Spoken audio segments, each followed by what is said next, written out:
Good evening, welcome to Military Strategies. We are live right now. March 24, 2026, B-2 planes destroy a missile city, and Iran keeps launching attacks on Israel. New damage, new victims. Another day of war, another day in hell. Family, this is Military Strategies. Please, your likes, your comments. Let's begin.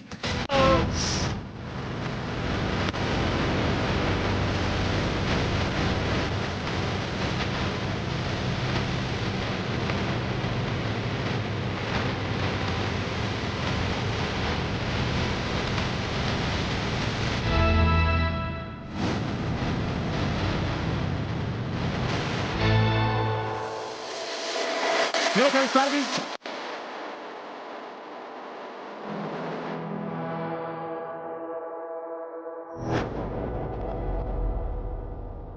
Family, good evening. Welcome to Military Strategies. We are live right now. Thank you very much for being here with us. Sorry for the delay.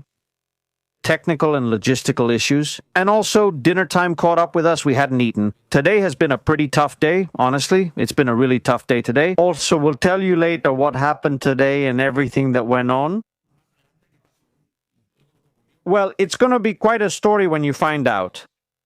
Thank you for being here with us, really. Thank you so much. Also, I want to say, Ariel, damn, what a story. It's okay. You just took a day off to relax. Taco is fine. Everything is fine. We've been working a lot.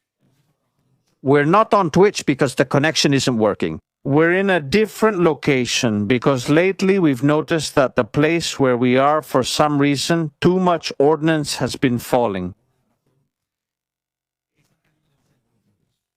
It's probably just a coincidence. I'm sure it's a coincidence. I don't think it's anything conspiratorial.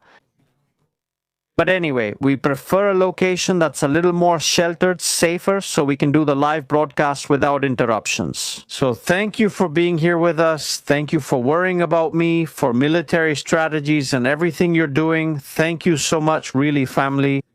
There are so many news stories, events, and videos, you'll be amazed. Tonight, we've got everything. I'm giving you a preview already. Look at what we're going to see today. I won't show anymore. I won't show anymore. I won't show anymore. Because the B-2 planes have gone to the city, to one of the missile cities, we have. Also, today we've got some graphics that are going to blow your mind. We've got some photos that are going to blow your mind. So we can understand why missiles are being launched, why there are missiles getting through the shield. Arrow system, David's sling system. What's happening? What's going on? What's the current situation? What are the difficulties Israel is facing, because it is clearly facing some challenges during a time of war against a very destructive threat, such as ballistic missiles with cluster munitions. And all these things that are happening right now at this moment here on Military Strategies, we're going to lay them out. We're going to clarify all these things. So thank you. Do you have the super chats open? Please, if you are not subscribed to the channel, subscribe. It's super important. It's a great motivation to be able to reach 500,000 subscribers, followers. Thank you very much. If you also want to help, the super chats are open. We're opening them right now. The super chats, so you can also collaborate. You can make your comments. And I would like to apologize. Start with a reflection. I think it's a reflection that could be interesting. The regime in Iran has been in power for 47 years. Has the regime been preparing for this day since its beginning? I remember back in the day, even before YouTube was around, I already liked all of this. In fact, it's even more so under the regime. But I had some professional experience with this, with maps and images. And I remember back in those days, those times when satellite resolution was very, very, very limited.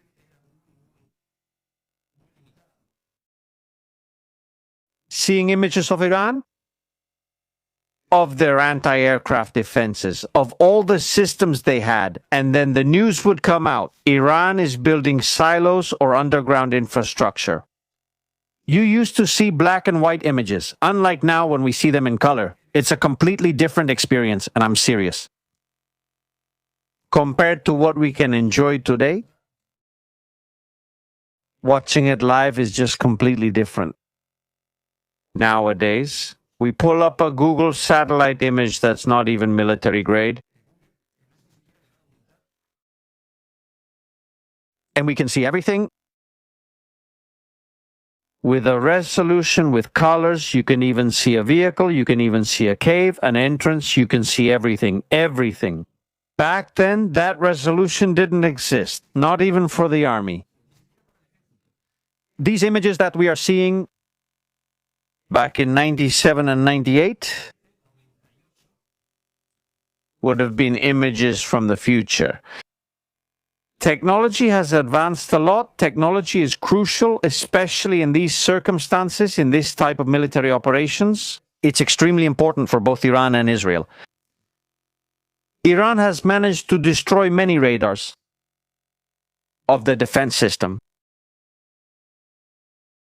I have always said that this channel will always be impartial and will always tell what happens, whether we like it or not. Obviously, I'm not going to whitewash terrorist organizations, nor am I going to side with terrorist organizations, because no, I don't have that mindset. But we're always going to tell the truth. Iran has managed to destroy many US military targets in the region and those of its allies. Thanks to this, to the satellite images they have had and still have access to 24 hours a day through Russia and China. That is the biggest, that is the greatest weapon you can give to a regime like Iran. Access to intelligence information, real time. 40-something years preparing for this, right? It wasn't a coincidence, it's not a coincidence that Iran can keep launching missiles. It's not. What we're seeing here, it's already basically a city they've been launching missiles from since day one, where Israel has been bombing it since day one. And they couldn't destroy it. They couldn't destroy this city. They couldn't break through. In the entrances you can see here, the places you can see here, they couldn't do it. No matter how much ammo or explosives they used, they couldn't do it. I'll explain and you'll see why.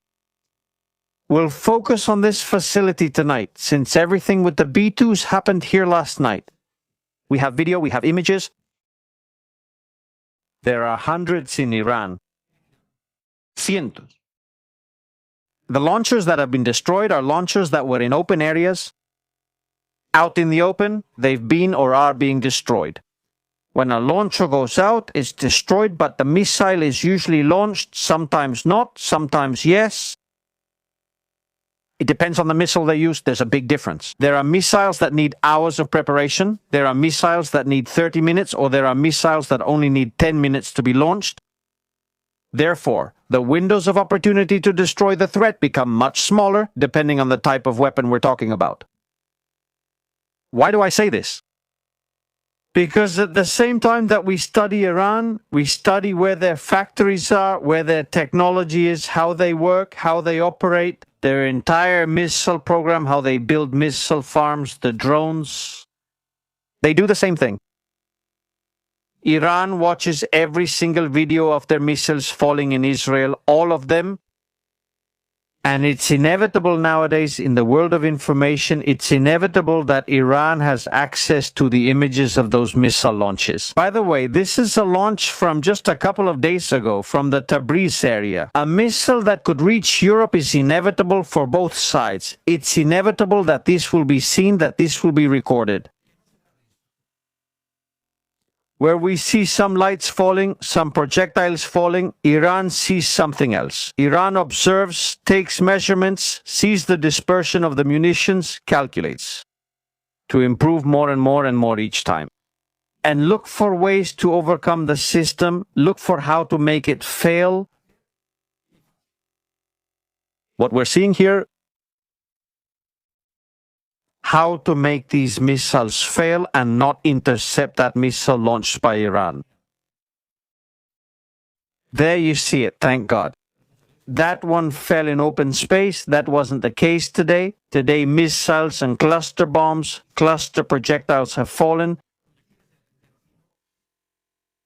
on Israel. And we're going to see it and we're going to tell it. Here it is.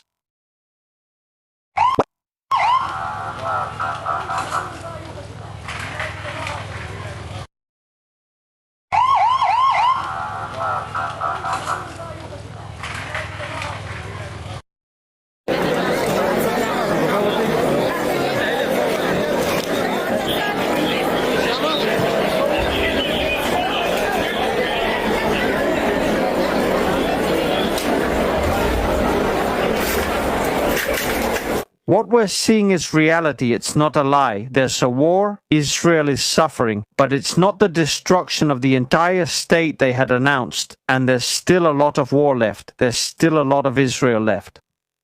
But it is true. Notice that it's not just the ammunition that's chosen, but we can also start getting information from all of this.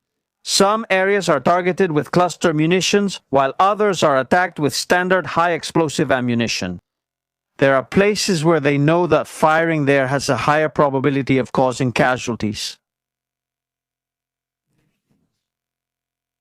It's no coincidence that a large number of the victims and injured from the attacks in central Israel are located in the same cities.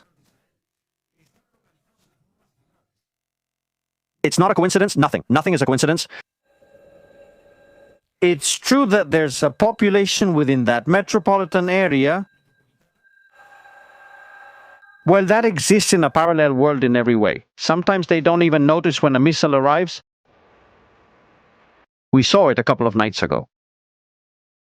Iran sees this and sees it as an opportunity. Iran says, well, if those Jews don't go to the shelters, we're going to fire at them there. We're going to hit them where we know we can cause a real massacre. Nothing is done at random. Those munitions fall in this neighborhood we're seeing, which everyone knows.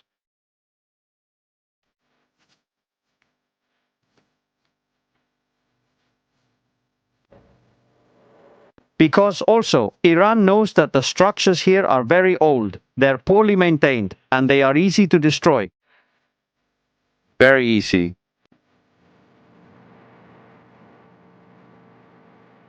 Iran knows this. It knows its enemy. This is tonight, Bnei Brak.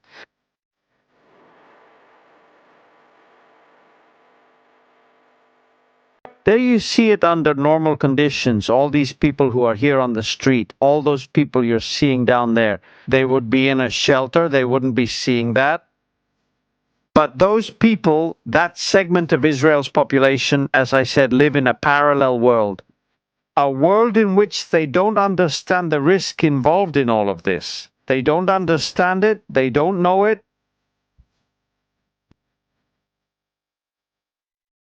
As a result, there are victims, the vast majority of them, because directly from going to the shelter. This happened today in the morning. A missile came down that lifted up even an entire car. All of that happens. All of that is real. It's not a lie. Missiles fall, bombs fall.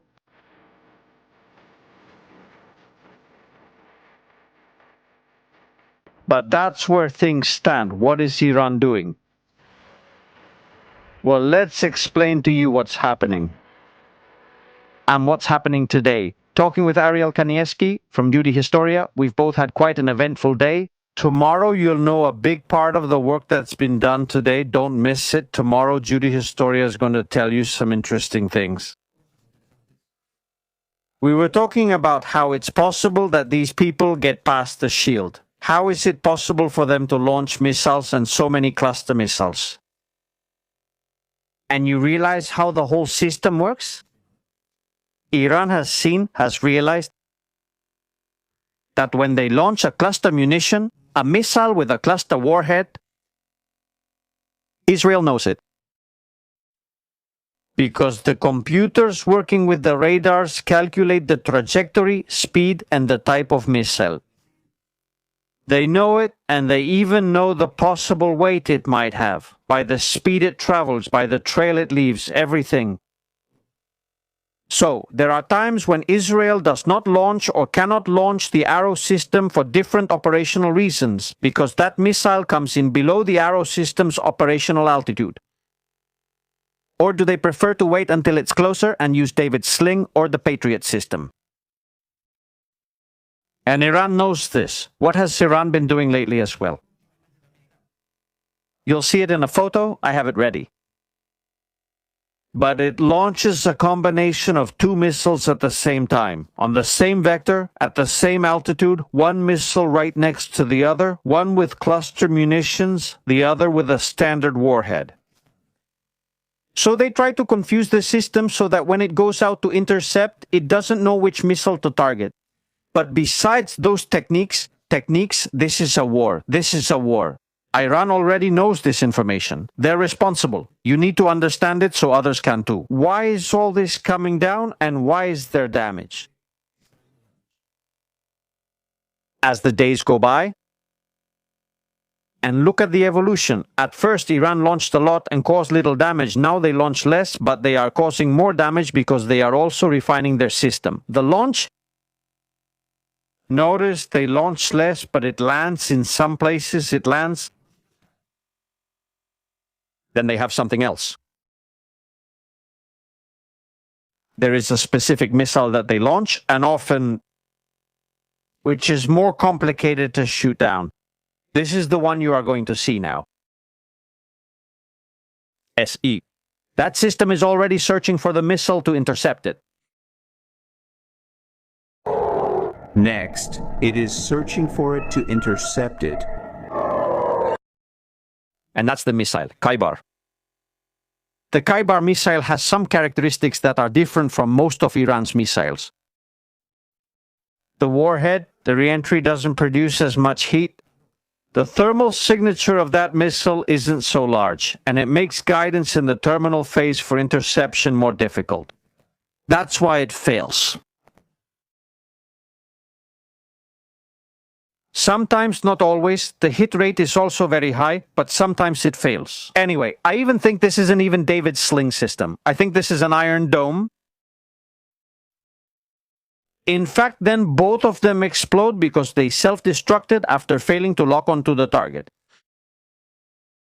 Possibly one could be David's sling and the other is an Iron Dome, a combination. They're in automatic mode. There are many things to talk about regarding them. We could spend hours here analyzing everything that's happening, everything that's going on.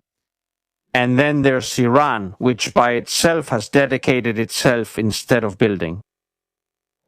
I'm going to show a picture of the Kaibar so you can see it. That missile you just saw, that's the Kaibar missile. There it is. It's a missile. You see the fins on top?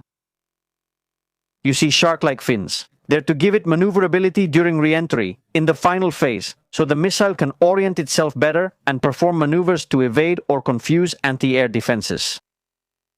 That makes everything more difficult. It complicates everything. We're talking about a system that has to save lives with calculations that are accurate to the millimeter. If it's off by even a millimeter, the missile won't be destroyed. Let me show you another picture, because this is important for people to understand. Later, when they appear on other channels and elsewhere, they start talking and saying this. This is what you're about to see. Let's take a look at it here. Image published by Tasnim. This is the configuration of the cluster warhead. Normally, the cluster missile is a gather missile. Conical shape. You see the conical nose section here is open. This is the warhead. This is the part that re-enters for the attack, okay? Not the entire 18-meter or 17-meter missile enters. That part falls. That's usually what we see falling and buried in the territories of Judea and Samaria. With the engine part sticking out and smoking, that's the booster. This is what causes damage. It's still just a transport vehicle. It can carry nothing. It can carry a very large artillery piece of 1,000 kilos, 1,500 kilos, 1,800 kilos, or 250 kilos. It depends. It depends on how far you want to go. The more weight you add, the more you reduce its range capability. But I want you to pay attention to this. You see here a configuration, the blue one, which is the 80-meter configuration. Ammunition, cluster submunitions, they're like little bombs. They're grenades that detonate when they fall and have shrapnel inside. Type of superficial damage. They are superficial damages. They don't have penetration capability against reinforced structures or a strong structure. Let's imagine concrete, a reinforced concrete wall. It doesn't penetrate. It doesn't penetrate. In fact, I'll put a photo from tonight here so you can see it. Let's take a look. A mamad is a shelter that's inside a house in an apartment. It's not a bunker. It's the safe room. You see that it has windows reinforced with steel panels. You see that the concrete structure is reinforced. You see the steel, the metal mesh that's there to give the wall more strength. And there you can see that there was an impact that didn't manage to penetrate completely. It caused some damage, obviously, because the shockwave from that explosion did some damage, but it didn't manage to get through. If someone was maybe in bed at that moment, they could have been injured, maybe by the wall breaking apart. You understand, right? The thing is, the window is intact. It hasn't broken. There's no broken window. There is no such break. What we're seeing, what we're looking at is the effect of that type of ammunition, the ones we're talking about right now here in military strategies. Folks, if you're watching live with us, leave your likes, your comments, because this isn't explained in many places. The missile on the right, which has the same warhead, but with a completely different configuration, no longer carries 80 submunitions. We can see that it has some black containers that are bigger than the blue ones, which means the explosive charge is greater. And we can see on the right side that it has 2 red projectiles. There you can see 2 red projectiles. If we turned it around, it would probably have 2 more red projectiles. What kind of projectiles are those, for example? Now, if we're talking about penetration capability, if we're talking about the ability to do damage, considerable. They already carry a larger explosive charge, they come down at high speed, and when they hit, they release a tremendous amount of force and energy. And yes, they do cause damage, that's for sure. At that point, you really have to be in a shelter. That's when you need it. A safe room, for example, won't help you against that kind of projectile because it comes at a very high speed. It won't help you. Then we have the one we saw the other day. Do you remember we saw one that was also one of those we've seen around here?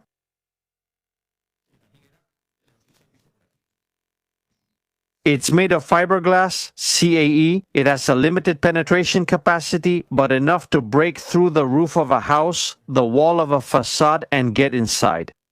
That's exactly what we've seen tonight. In the videos, we've shown it here. Aquí está.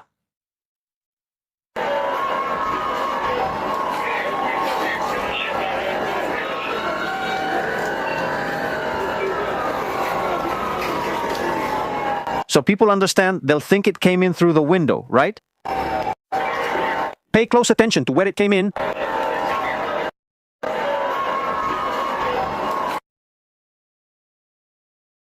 Do you see that hole? It went in there, and right as it did, it exploded.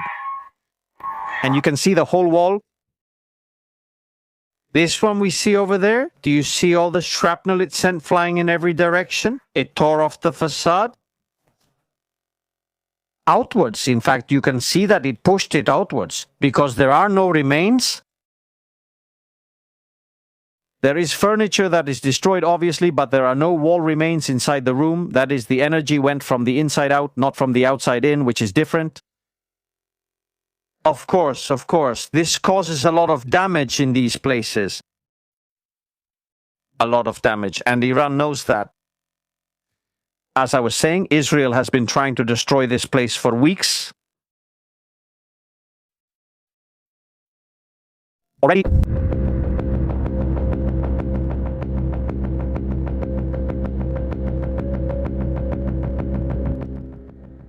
Weeks and weeks bombing this. No, no, no, no. Lanzando municiones. Dándoles con todo.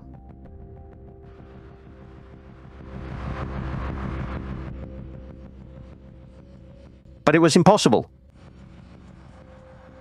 It was impossible, and it was impossible for a reason. Something that you will understand now with the next image. Pay attention, everyone, to what you are about to see.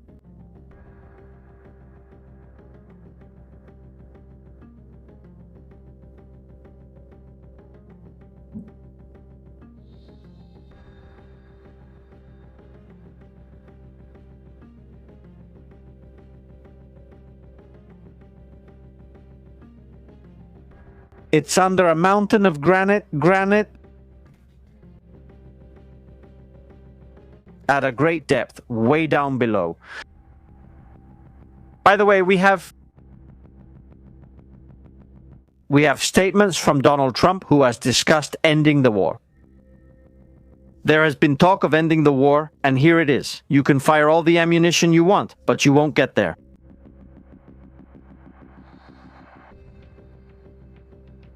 You won't get there. You would have to use a lot of bunker buster munitions. A lot. It's impossible. Granite is very tough, very tough. What's happening? Well, of course, Israel comes in, destroys the tunnel entrances, destroys the exits.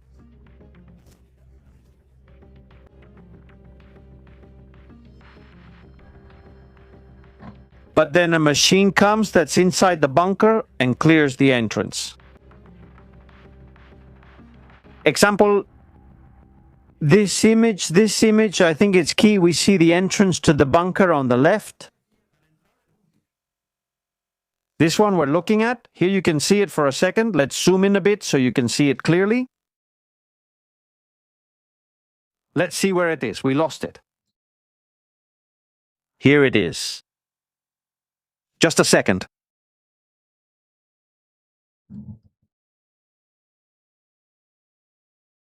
There it is. Let's see. Let's try adjust this image so it shows clearly on screen. I think that's about right. All right, now we have it. There it is. Excuse me, you know we do this live. And sometimes it's difficult to switch between different image formats. Doing it live has its logistical challenges. Nothing is pre-recorded. It's all live, no editors. We do it here. Everything we see there is the reinforced entrance to one of those bunkers. From those underground missile cities, a vehicle has come out to launch a missile. It's like the mountain has laid an egg. But the chick isn't a chick, it's a missile. And are you seeing this? Look. This is the image. If the United States or Israel destroys this area, from the entrance, a machine comes out, moves the rubble, clears it all away, then another truck comes out and launches another missile. And we could go on like this for months, years. These facilities obviously need electricity. They need to generate electricity. Without that, they don't work.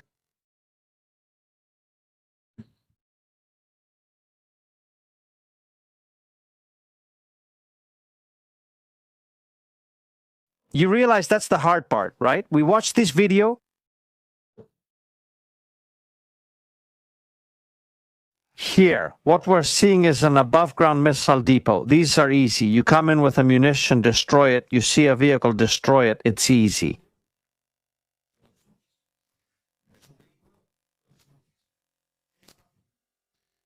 The underground ones are the most challenging. And that's where all the problems come in. Look at this video.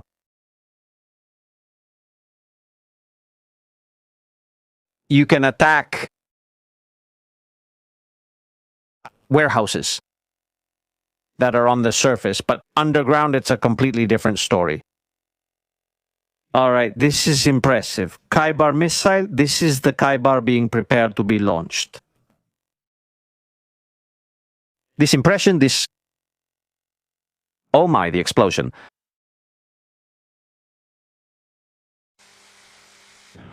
Look, I hit Alpha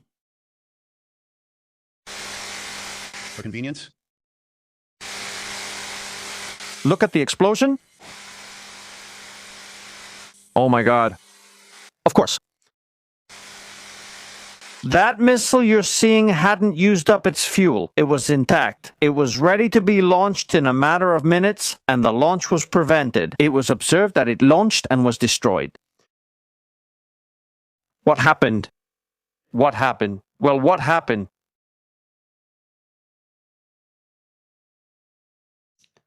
Is that Israel saw that bombing Yazd wasn't working and called the United States. Thank you.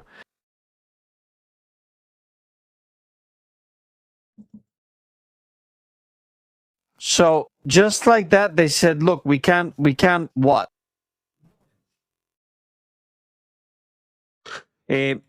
Please, I want to clarify something. We are not giving information to the enemy. I'm going to say it one last time. Next time I see comments like that, I'm going to hide those people from the channel. Please unsubscribe. Stop watching this channel. You don't contribute anything. You're just being annoying.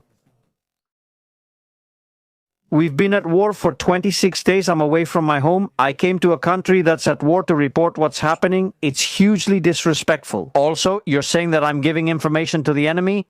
These images are published by Israel. The images I show are the ones that have been cleared by the censors. They are recorded by the Department of Communication.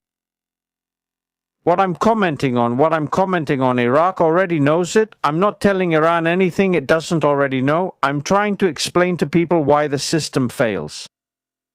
So please, don't bother. If you don't like it, leave. There are 20,000 channels where they'll tell you that they've shot down a F-15s, that Tel Aviv is destroyed, that Israel is in flames, that Armageddon is coming.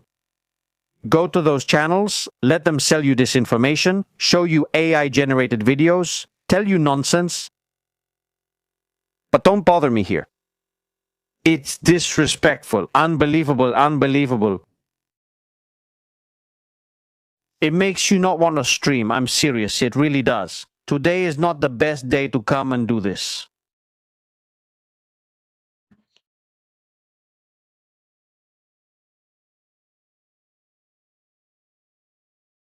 All right, let's keep going. I'm sorry, it's just that it's been every single day for 2.5 years,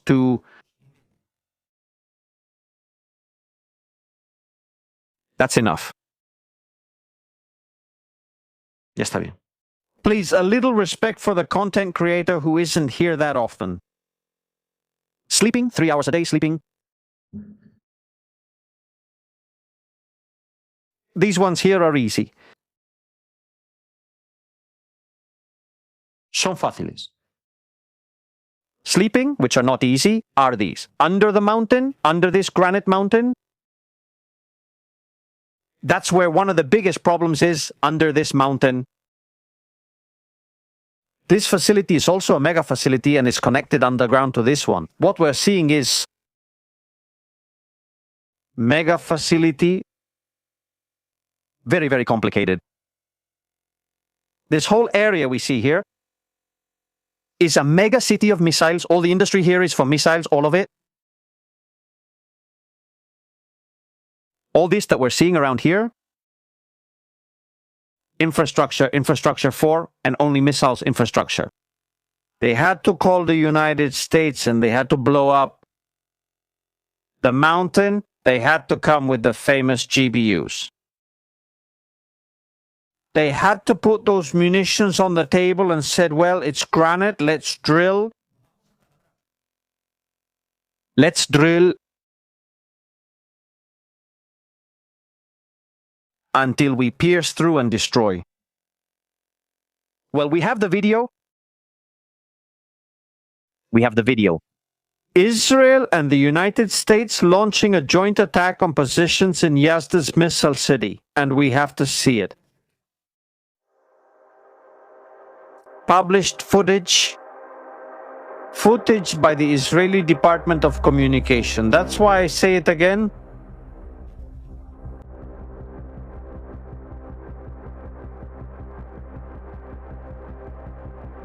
I repeat.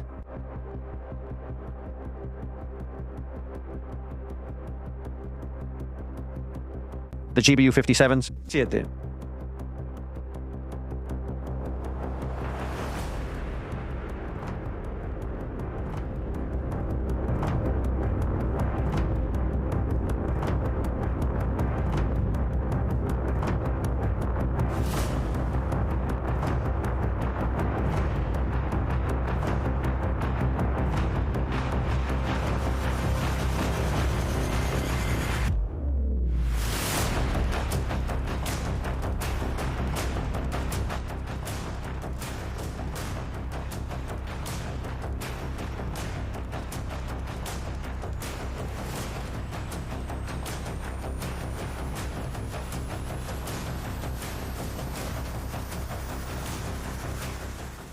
Which technique is used with this drill?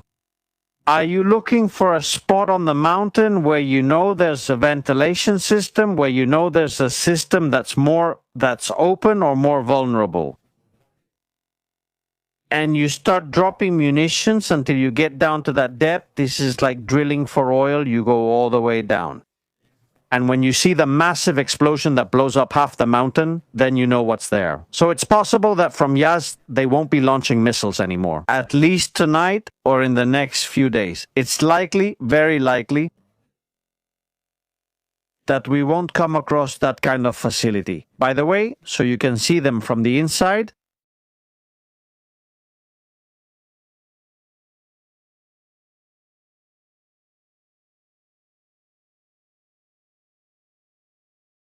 One day I'm going to show you a video that hasn't been seen. it hasn't been seen until now.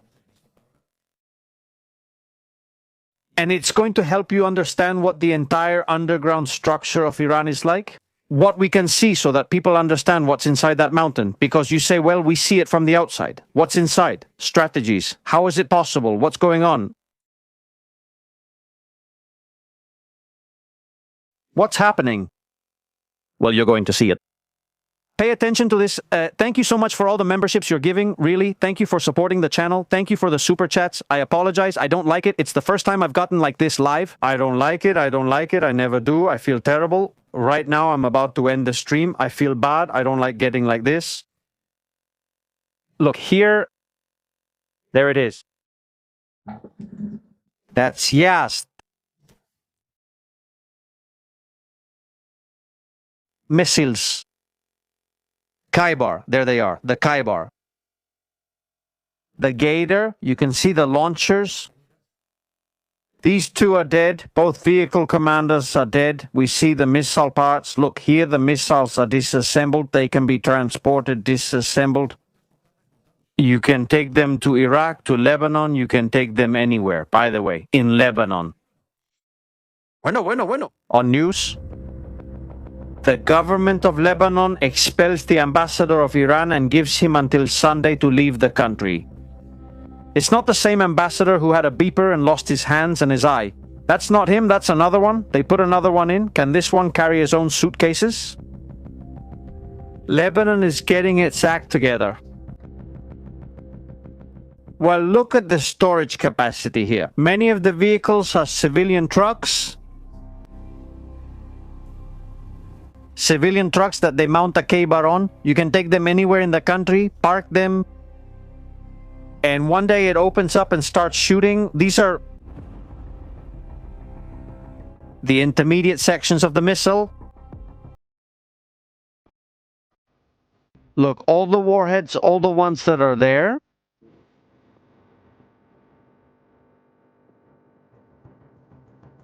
There's a weak point. There's a weak point in this. This is very weak.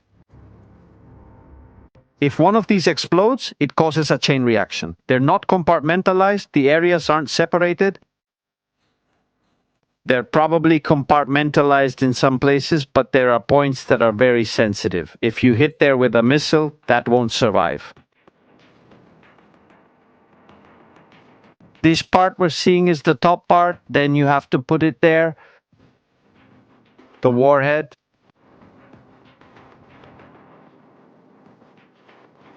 Impressive. The amount of money they've spent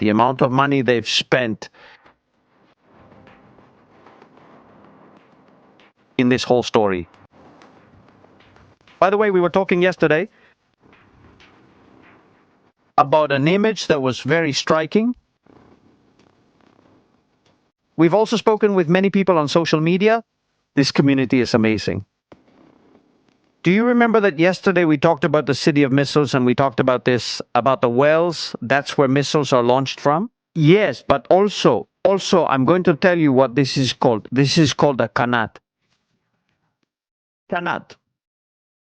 What you're seeing is an ancient way of transporting water through the desert. What they used to do was look for a water source and start digging below the level of the source. And start making wells like the ones we're seeing to carry the water from one place to another. And make an underground channel, a water channel, but underground. Iran has also found these wells or these methods to ventilate their facilities. That's why they're close to the bases. That's why we saw it. Let's go look. That's why we saw it the other day. So close. From the city of missiles. Do you remember we saw it yesterday? People, haven't you seen yesterday's show? What have you been doing, you fools? Just kidding. We saw it very close. Those kanats. Let's look for them around here.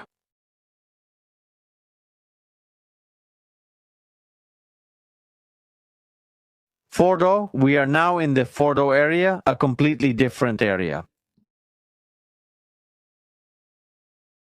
And you could see those structures with the whole launch area. We could see the airport here. New bunkers that were being built around here. You can see that new facilities were being constructed here, drilling. You can see that everything around here looked super reinforced. By the way, now Iran is actually learning from the war themselves. Since June 2025, they've been making the doors bigger. They're widening this so that if a munition falls here, it doesn't seal it off completely. Opening it, that's what Iran is doing, but it's not because military strategies told them to, it's because they discovered it themselves. They've learned things. Here are the kanats. The ones we see around here. Do you see these kanats here? Some are closed. Some of them are closed. Another part of them are theoretically open. Theoretically, they are meant to transport water from some source, but the ones that are open, you see, I have my doubts. Because some of them look like they've been burned. That is to say, missiles have been launched there, or missiles could have been placed inside and launched. Do you see this here? In theory, that's for transporting water. What really catches my attention are those holes there, but they're wells. So interestingly, the wells are also right next to the mountains that are drilled through. Why is that? Something? Could there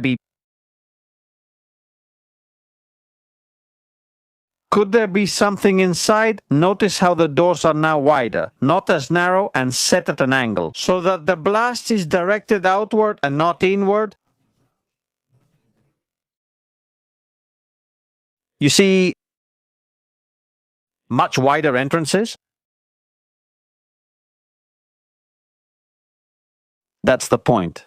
Well, let's go with Donald Trump. I'm curious to see what Donnie has said. POTUS has said things.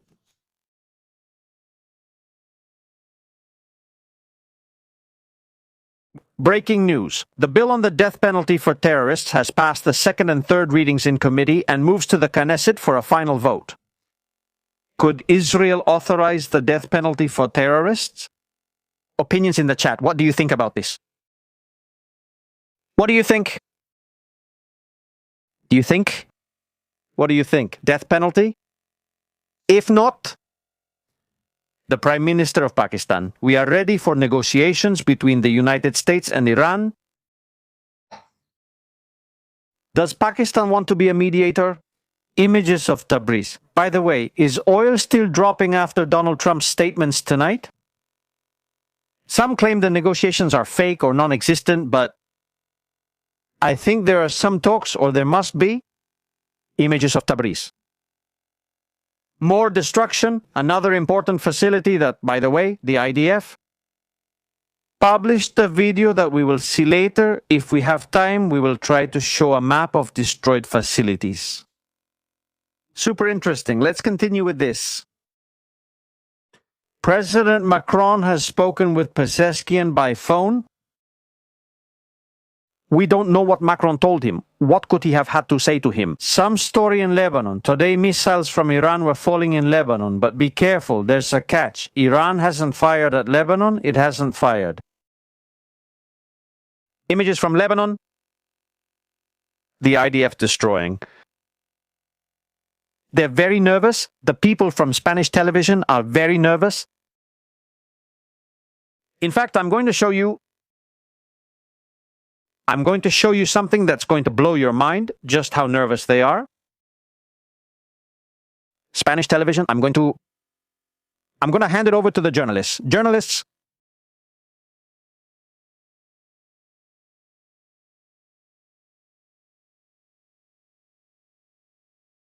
and they have started to talk. They say Israel doesn't hide it now and openly plans to invade southern Lebanon.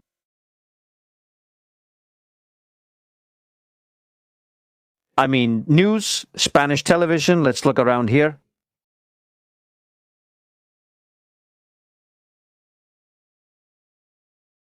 Let's see.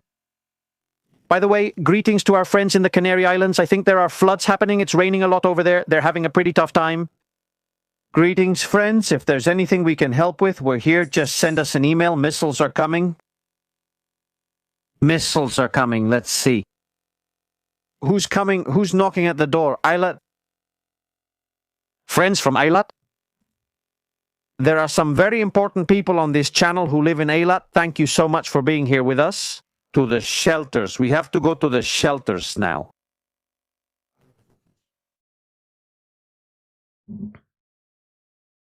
Look, the propaganda from Spanish television, which is Iran's representative in the media in Europe.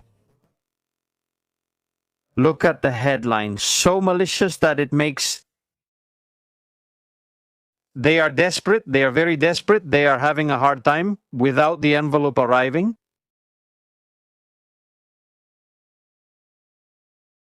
Israel no longer hides it. It no longer hides its intentions. In Lebanon yesterday, the Minister of Finance called for the annexation of Lebanese territory south of the Litani River, reports say. Oscar Mihayo, greetings, Oscar. Good luck. Put on your helmet, Oscar.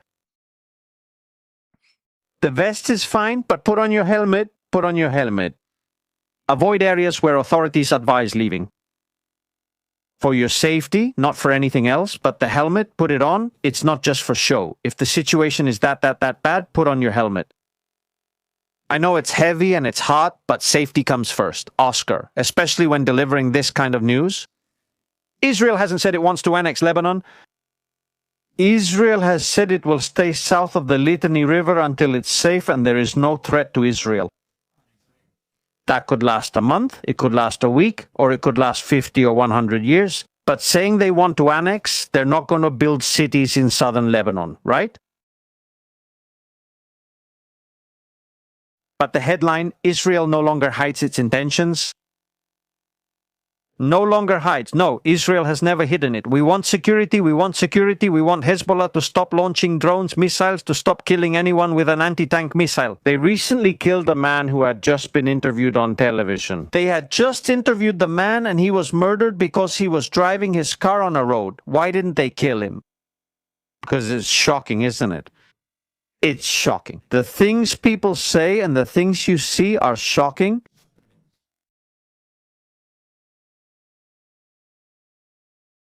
Does that make any sense? For what or why? Well, they're happy like that. You know, what can we do? They think that's how everything is better. No. Now let's move on to the key people. Trump talking about making a deal with Iran. What's going on? By the way, he says that he was given something that the Iranians made for him, a very valuable gift. Photos. Because they're going to make an agreement. They're going to make an agreement. They did something yesterday that was incredible. In fact, they gave us a gift and the president arrived today.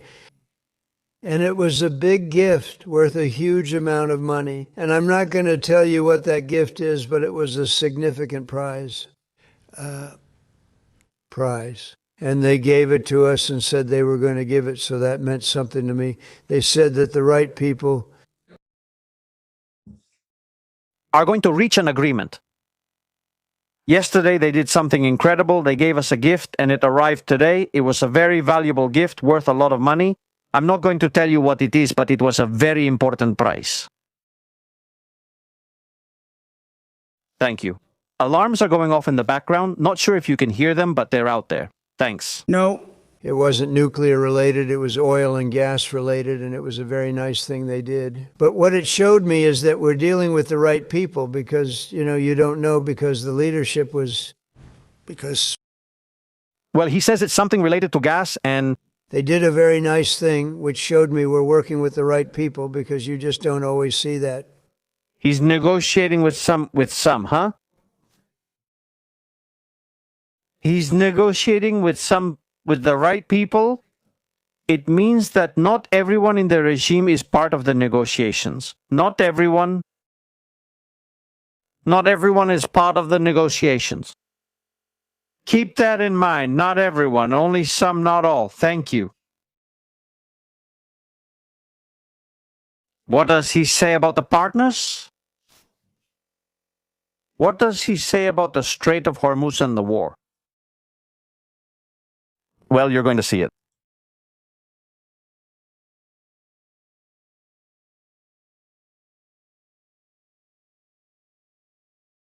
Christmas, and you'd say 3 days, Pete, come on. Actually, he was a little angry with, Peter said, why didn't you save the ships? We could have used them, right? He said, it's more fun shooting them down. But the Navy was wiped out in a very rapid order, you know? He says we destroyed their Navy and fleet. Pete, would you say they disappeared in 3 days? Actually, I was a bit upset with Pete. I said to him, why didn't you save the ships? We could have used them. And he said, it's more fun to shoot at them. Who killed their Navy in, would you say, 3 days, Pete? Goal, why didn't you save the ships? We could have used them, right? Oh my goodness, oh my goodness. Pete is in total war mode. Look at what the Secretary of War says. How does the U.S. negotiate? Watch out for Pete. He's had breakfast. Air campaign that we've conducted, that Israel's conducted alongside us, was one for the history books, truly. And it's because we have a president of the United States that when he sends his warfighters out to fight, he unties their hands. To actually go out and close with and destroy the enemy as viciously as possible from moment one. He says, from the moment we go out to fight with maximum force.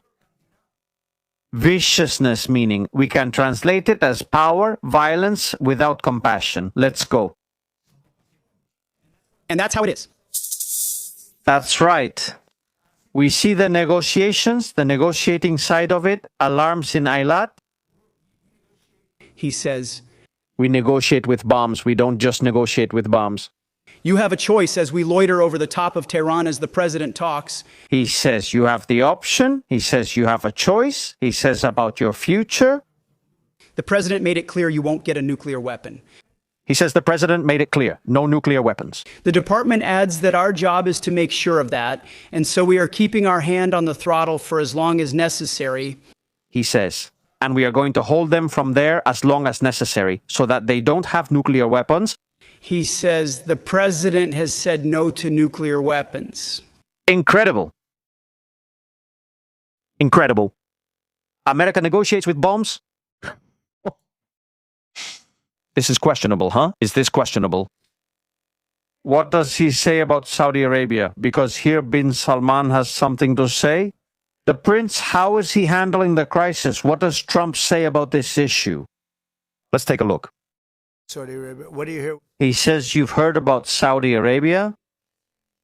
He says you've heard about Saudi Arabia. He says you've heard. He says, we've heard that Saudi Arabia has asked him to destroy, well, to wipe out Iran, he says. Are you afraid? Says GR.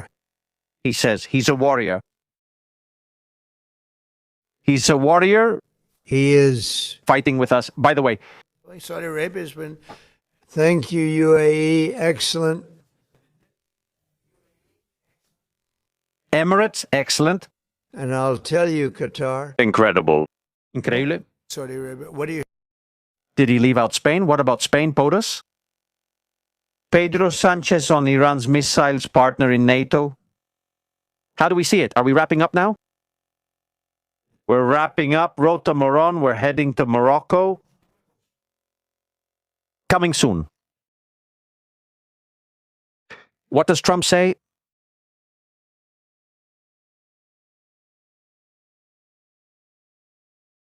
About the new leaders of Iran? This is confusing. Very confusing. Is Trump going to talk about what he thinks of the new leaders of Iran? And has anything changed? If there is a regime change, because that's where the key is, there has been a regime change. But let's see how they turn out. Do we really have a regime change? This is a change in the regime We have a real change in the regime. because the leaders are all very different from the ones we started with. They say today's leaders are very different from those we started with. They caused those problems. So this was, They created all those problems, I think we can say, Jason, that this is regime change. right? Can we say this regime has changed, Jason? But Well, POTUS. Look at this.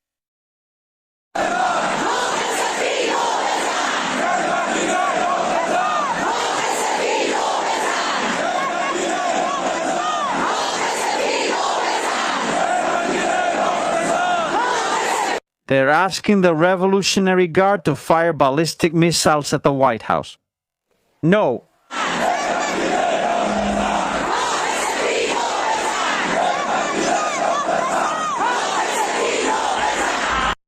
I'm not sure if the regime has changed, but it doesn't feel much different. What does POTUS say about ending the war? I don't know. What do you all think? Do you think there has been a regime change? We await confirmation of injuries, videos.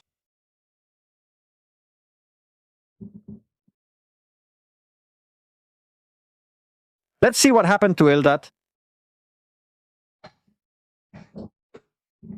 Calm down, okay? Intercepted missile shot down. It was probably shot down halfway. You see, the system works, the arrow system, the THAAD system works, it's effective. What did POTUS say? But let's see how they turn back. We really have a regime change. We've already seen this. Let's look at the next second, folks. Be patient. We're on it. So far, no victims have been reported in the Eldad attack.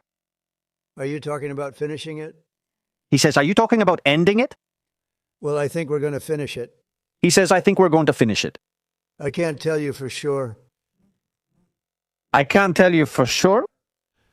I don't like to say this, And I also don't like to say this. but we've won this. This war has been won. He says, people want who they want. People want to stop this. The only one. We have to win this war. We have won this war. That likes to keep it going is he says. New York Times is fake news, he says. We're not winning a war. Have no Air Force. Dice, The New York Times says we haven't won the war, even though they have no Navy or Air Force. They have no nothing. You're talking about I mean, is it true? I don't know. the fanboys, I know you come in to watch. I know you come here to listen to the show. because later I realized that you tell me things I've said on the show. I mean, the people who hate us, the anti-Semites, the anti-US, anti-Israel, pro-Iran, and pro-Hamas. They come here to listen to what we say. They come because they know what we say is true, to really find out what's going on. Then they go to their channels to spread their stench, to spread it there, to vent, to insult Israel, to insult the United States, to insult everyone. But honestly, within all the propaganda that you guys spread, friends, you're welcome here. No one is kicking you out. You can stay the same. Maybe someone will reconsider and switch to the right side of history. I don't see where you find the US or Israel defeated. Iran doesn't have a navy, it doesn't have an air force, they haven't sunk any aircraft carriers, they haven't shot down any planes yet either. Israel is still a state, it still has borders, there's still food in the supermarkets, there's toilet paper in the supermarkets to wipe your ass, there's water. I just don't know where you guys are seeing the situation. If Netanyahu presses a button or Trump presses a button, tonight the lights go out in Iran. A vote in Israel does not make much difference. Besides, Iran, what does it do? Launch a missile. It just launched a missile against Eilat, intercepted, it launched. The other day, 2 landed on the ground. Yes, they caused many injuries. Yes. We've been at war for 26 days. Iran is very, very weak. I mean it, very, very weak. I was expecting a scenario where there would be no electricity, no water. On the first day, February 28th, I went to the supermarket and bought water that I ended up having to give away because it's going to go bad. I came to Israel with solar panels to charge batteries and with other gadgets to have power in case the electricity went out. I don't know, another launch, more missiles are coming. Look, they're listening to me, of course they are. People said, I don't know where it's going to land because my alarm went off. 1 second, I'll see if I can find it on the other one. Let's see if it's around here.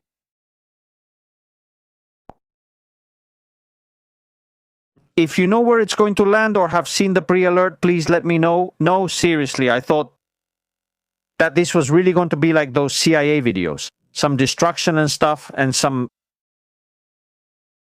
But no. There's no massive destruction. There is no music or sound.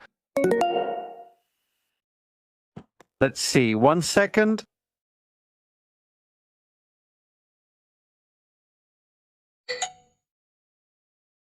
One second, let's check the next attack and switch to the cameras, okay? We're going to switch to the cameras, but what else is there that's missing? I mean, they fire 1 missile, they fire 2 missiles, they fire 3 missiles.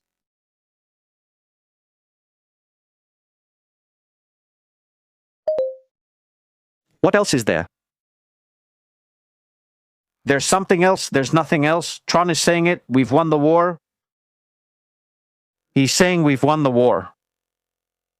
The Strait of Hormuz. Well, let's see in the next few days what happens with the Strait of Hormuz. Let's see. Multicam. 5 minutes.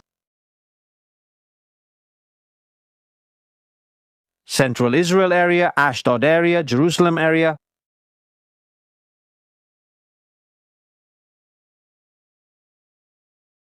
Let's see what happens. Let's see what occurs. Let's watch here live. Family 5 minutes. Countdown running. Intel Cam Live's cameras. Friend channel.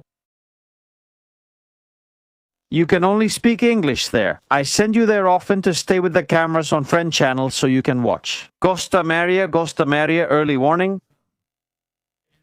It could be a big attack because there's the Ashkelon area. You can also see it over there. Ashkelon area. On the map I'm looking at, Jerusalem area. I'm going to try to look for it. I think we have time. Yes, we probably do. And a camera from Jerusalem too. Thank you.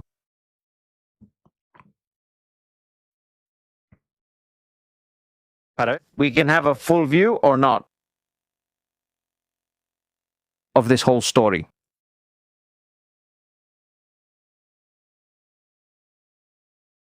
Let's get to that.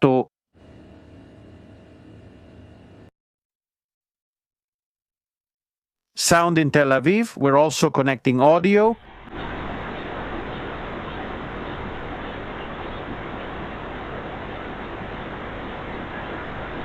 Be careful. Everything can change. That missile that's currently heading toward Israel could cause a real massacre. That's undeniable.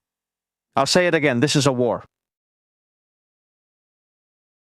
But what everyone, including myself, expected from Iran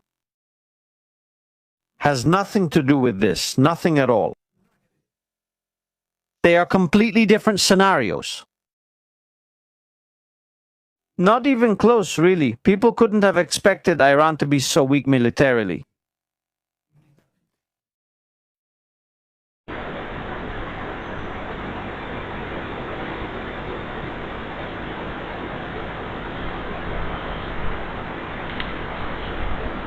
Three minutes.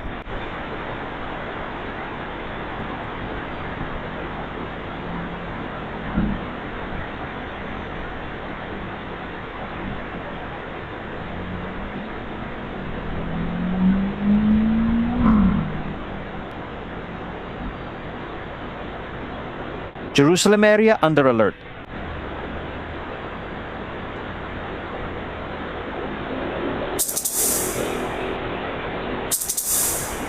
That's right, confirmed, Jerusalem.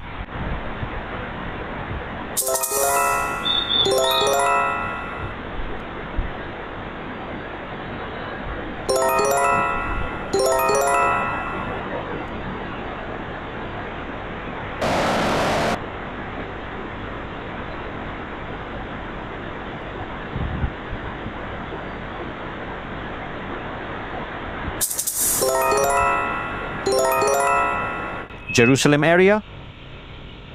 Evacuation right now in Jerusalem.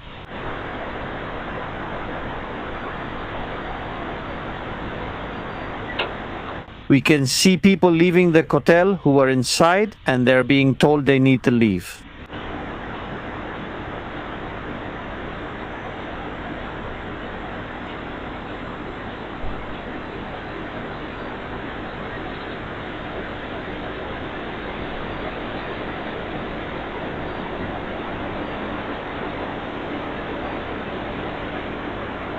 Everyone is alert, everyone is waiting. Israel under attack right now, folks. Israel under attack.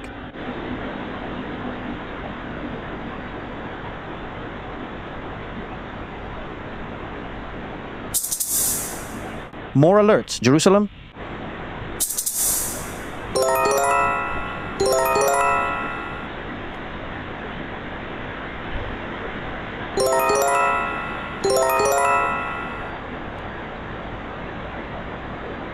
We have another camera. Jerusalem is on screen, right? Everything ready?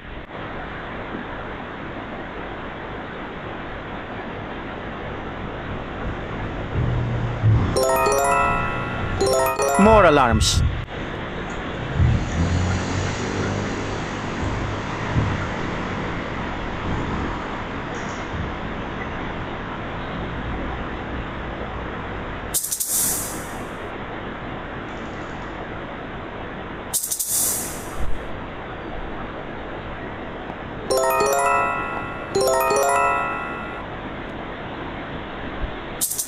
Central Israel area.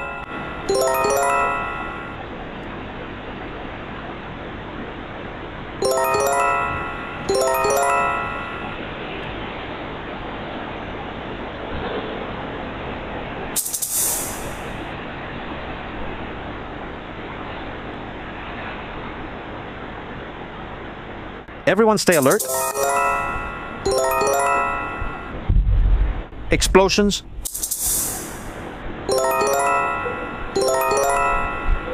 A lot of alarms now, huh?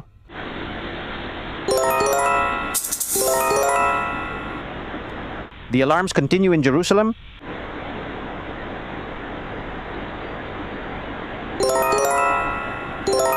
But we don't see anything. And the alarm isn't sounding. Tel Aviv.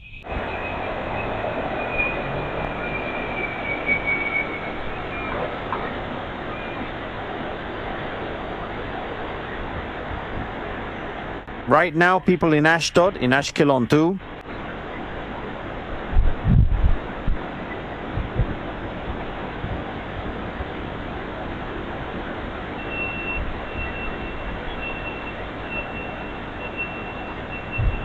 Dead Sea? No, Ashkelon, no, sorry. Ashkelon, no. Only in the Dead Sea area?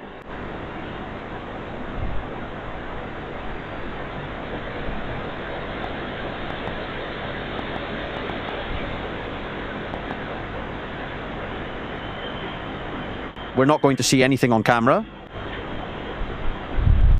Not there was a boom, but we're not going to see anything. Nothing is visible in the Jerusalem area right now. We are live. Family, welcome to Military Strategies. Thank you.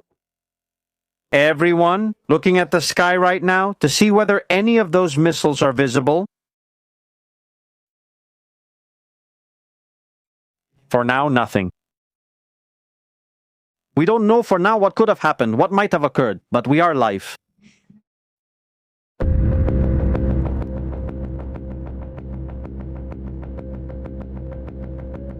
Iran has launched missile strikes in Jerusalem.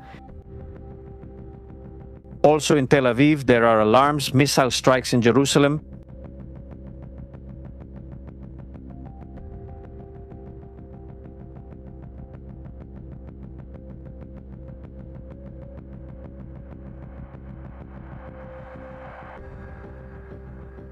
Let's look for videos. Family, we're live right now. Military strategies, launches against Israel.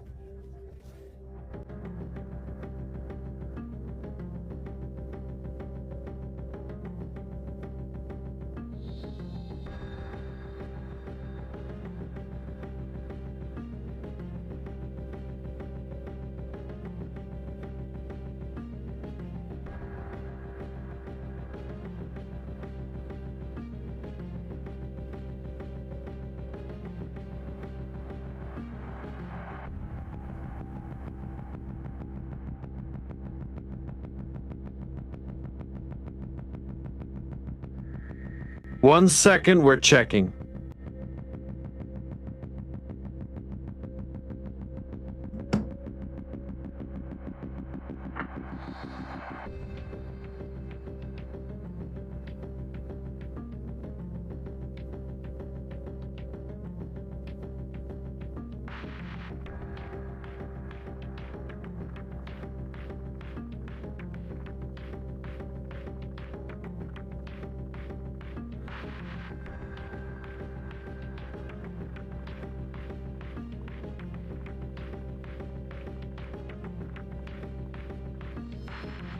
First videos. We have first videos.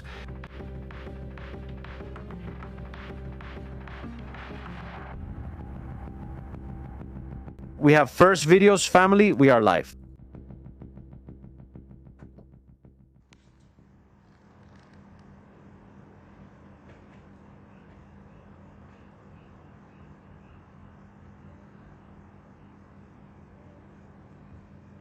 They're coming down.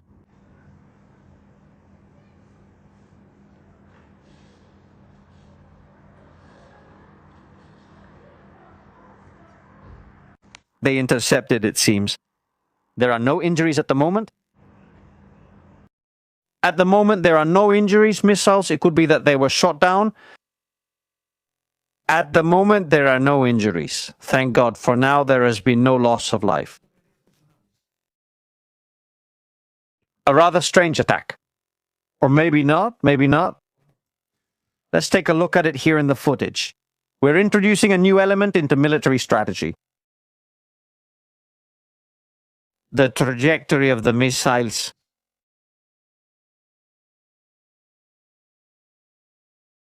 The gates of Ashdod remain. Let's see it over here.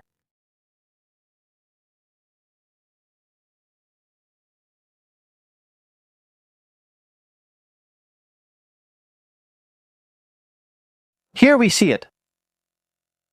You can see the missile's trajectory, or of one of the missiles. You can see.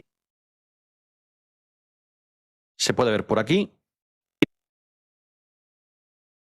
What was the trajectory of that missile? What was its target? It must have been intercepted over the Dead Sea area on the border with Jordan. Surely, possibly, that's what happened. Currently, there is no information.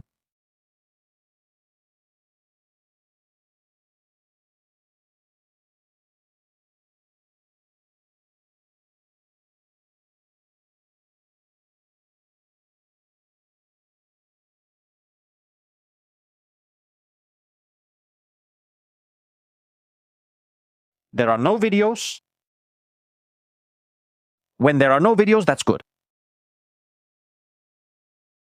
Today, a 27-year-old girl. Thank you. She was going to get married. Has been murdered by Hezbollah.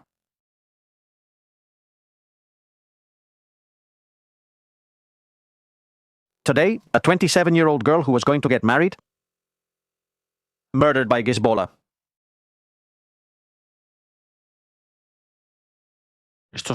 These animals, these beasts, there's no other word for them, today have committed yet another massacre. Another one. Video about Jerusalem. We have video, we'll watch it in a few seconds, but first we have to see this photo. Poor girl, poor boy. It's unforgivable. It's unforgivable. On all sides, people die. On all sides, it's unforgivable. The loss of human life is unforgivable. But these stories, thank you, they hurt. These stories hurt. And the worst thing is, there are sadists who hide behind religions to say that this is okay. There are people right now laughing and enjoying this. Realize the world we live in. Realize what we're experiencing. This isn't imaginary. Are there sadists enjoying the fact that this girl is dead right now? These are the kind of people you don't want to be around. You don't want to be near these people. Let's watch the videos and review the information. Let's continue. My condolences to the whole family and all his friends.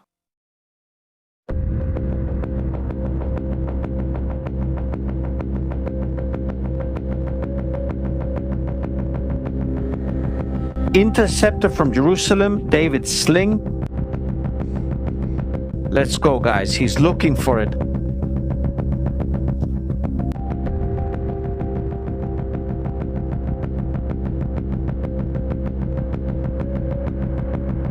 It could even be the arrow system. The arrow system could have been launched from Jerusalem. What's going on? So far, no victims have been reported. Medical and paramedic staff from Magen David Adom responded to assist a wounded man on his way to the protected area. Further updates will be provided if necessary. The public is urged to follow Internal Front Command's life-saving instructions. You can now leave the shelters. Thank you.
It sounds much more familiar to us. This is what I mean. Would you expect a wave of 100 missiles, 50, 60 missiles over a concentrated area? It's just that we haven't seen that. It's just that we haven't seen that. We're seeing that, yes, people have to go to shelters, that we have to live on alert for the alarms. Well, so what? Iran, how is it? How is Iran? How is it right now? Iran is screwed. Iran is blowing everything to pieces. They're blowing everything to pieces. More than 8,000 targets destroyed, no less. Measured, cold. Alpha, alpha, alpha. It's just incredible. It's crazy how hard they're hitting Iran. It's a punishment. It's going to take them years to recover from all the military equipment they're losing. They're leaving us in a very, very bad position. Very bad. By the way, there's talk again and a lot of debate. There's a lot of debate over the ground operation. The other day I wrote something, a number on Twitter. People have asked me, what is that? Why that number? Which is the number 29.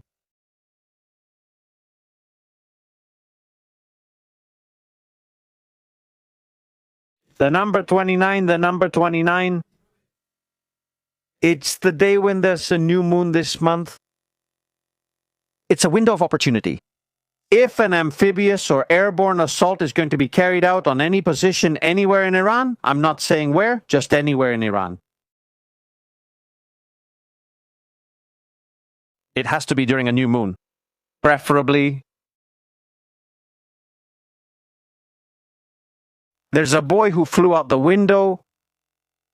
He was discharged today after one of these attacks. From Arad, one of the little ones. Can I show his photo? He's a minor. He was blown out the window by the explosion. Thank God. A miracle. Today the boy has been discharged. Children are made of rubber, little children. Thank you, and God has done the rest. The victims of this whole story, right? Soon you will see what happened in Arad, which has been terrible, right? Very, very terrible. The boy has marks on his face. He has marks from shrapnel. He has little marks left on the little guy, but well, that's it. Life goes on. He'll have to learn to live the rest of his life with those marks. The reminder Iran left him with in this war against terror .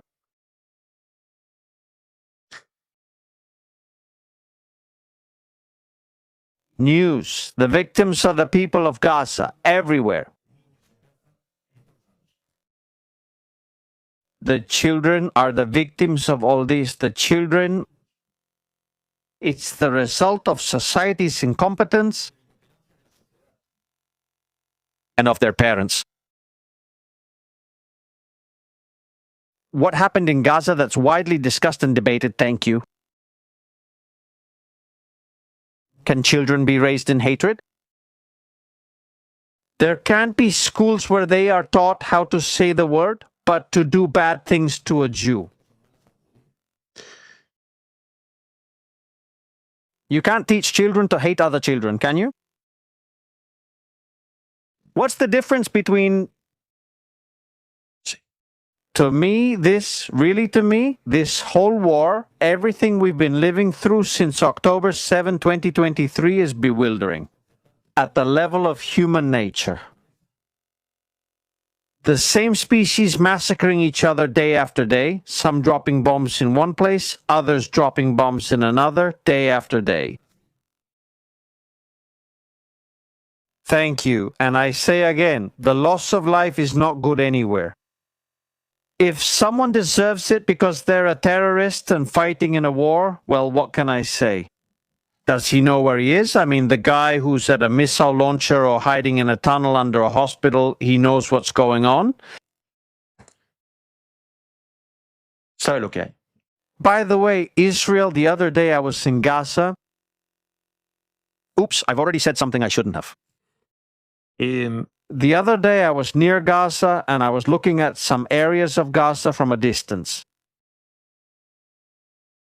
The Indonesian hospital is still standing. In Jabalia, the hospitals are still standing. They are damaged because there has been fighting. No hospital has been completely destroyed. What's more, Israel went to the European hospital near Khan Yunis, between Khan Yunis and Rafah. They went over there. By the way, what you're seeing is in Iran. It's an underground missile factory. Underneath this place, they used to make fuel, parts, engines, everything. An underground missile factory. Israel went to the European hospital after taking out Sinwar's brother to collect the body. They went there and didn't destroy the hospital. They poured cement into the tunnel. They could have set off a few charges and blown up the hospital since it was directly underneath.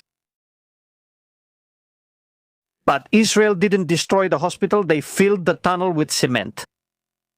I'm saying this because things have happened tonight. Someone said that Israel has destroyed all the hospitals in Gaza and so on. An interesting topic is to really talk about what Israel has destroyed and what Israel has not destroyed. Not all areas of Gaza are destroyed.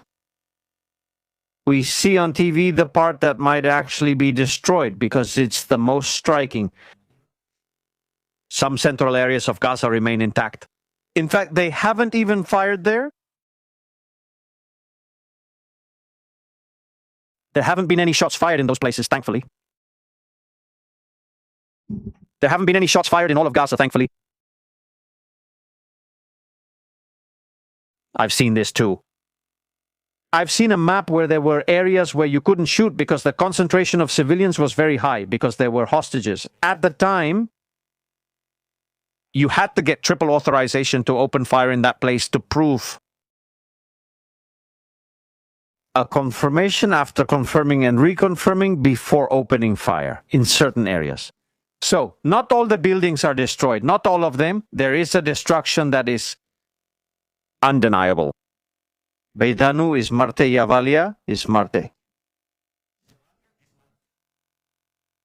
Suelia, the dark side of the moon. But Israel hasn't destroyed Father Romanelli's church either. Father Romanelli's church is still standing.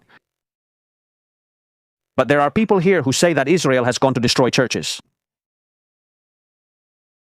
Father Romanelli's church still stands, and beneath it lies a surprise. Well, it's so intact that Father Romanelli is still doing live broadcasts from Gaza. Israel stopped at the church doors and didn't enter. Out of respect, he didn't enter the church. But people know what's there. It's obvious, isn't it? If there's a tunnel under a school, if there's a tunnel under a hospital, under a church, what do you think? Do you think there's going to be a 3D movie theater in Gaza? No, there won't be. So there's a lot of misinformation about what's being said and what's being reported. I'm really surprised by people who talk without having been there, without having seen it with their own eyes. I mean, you can watch videos. I know that here we almost always show really impressive videos. Hey, look, this happened in Gaza. This occurred in Gaza. Destruction of a tunnel, destruction of this, destruction of that. But there's also another reality, you know? There are open restaurants there. There are open cafes. There are open shops. It's the same as with the war between Israel and Iran. Israel is not destroyed. There are areas that have suffered damage and where there has been destruction. Obviously, you can't compare the scale of destruction in Gaza to what there is in Israel. Not even close to Gaza. It's been hit hard, but there are areas that haven't been touched and are still there. And I've seen it. I mean, this week I've seen it myself. In fact, I have it recorded on video. I'm not going to publish it yet until enough time has passed, but I've seen it myself. Well, that's not what it's about. Things are going in a different direction. The situation in Gaza still hasn't been resolved. We're currently dealing with the war with Iran. When it's over,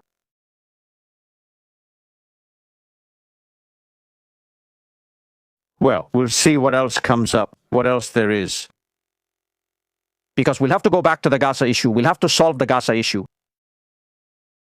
Come on, we have more videos of destruction by the IDF, missile launchers, everything being launched. Let's take a look. By the way, is Israel still advancing in Lebanon?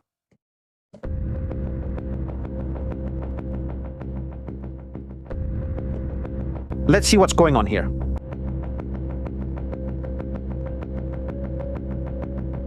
Vehicles. Anti-aircraft, it seems. Let's see. Let's take a look at this launcher. Oh, God. Well. I don't know if you've noticed what happens in the clip.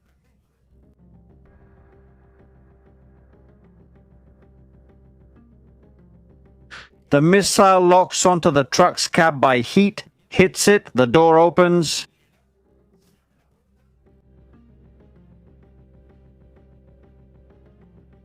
Oh my goodness. Ejection. Another launcher destroyed, another one.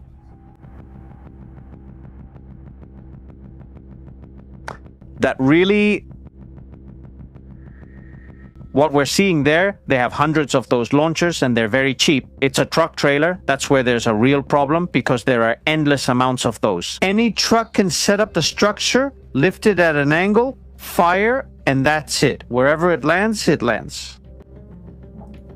Oh my God, I was amazed by the video. I don't know if you guys in the chat noticed, if you saw what I saw. Oh my God.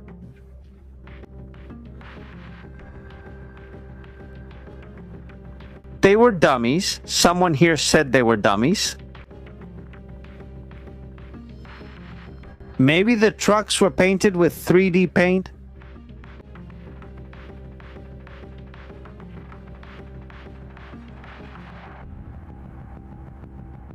Gentlemen, the moment of the night has arrived. The moment of the night has arrived.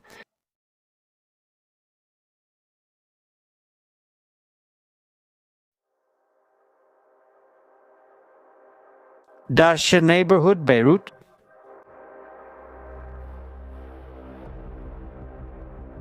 This is what people like. I know. Daisha neighborhood, evacuated building. I repeat, evacuated with no one inside, and I know what happens next.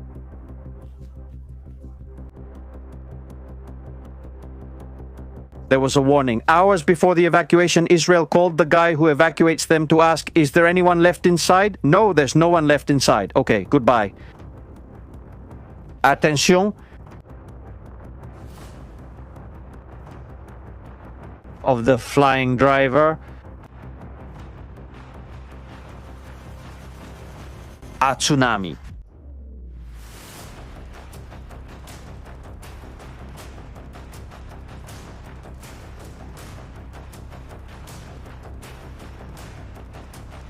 Oh my God.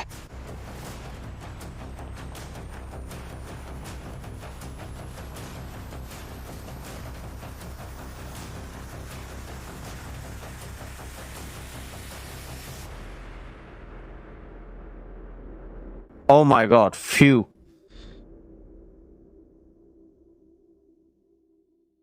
I'd like to ask one day, is this for real? Is this not a joke?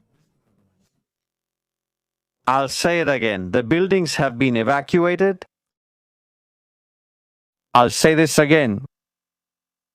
One day I feel like asking, if the Air Force has the building plans,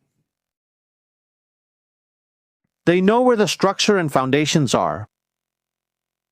To know where the ammunition has to hit so that the building you're seeing collapses onto its base, There are demolition companies for this that would take weeks or months to prepare. Demolishing a building so that it doesn't fall on another one. Well, here the building falls onto its own base. It's something I would encourage that from a military perspective. Se escapa. So it's simply because it's tremendous. It's tremendous. It's tremendous. Amazing how the building falls. Terrible. It's terrible. By the way, while we're at it, I want to say that this is a news and information channel. We do not promote violence against anyone. We just report what is happening, what is going on. These are images from the Israeli press department of their operations in Lebanon, which we are sharing, and in the Arabic news. Thank you. We want to share it, just like we're going to share this now. Family, I want your opinion in the chat. Let me know what you think about this. Thank you. Pay attention to what you're about to see. Pay attention. Pay attention to what's coming. Now you're going to go crazy. We're on our way to 500,000 family. Subscribe. Thanks.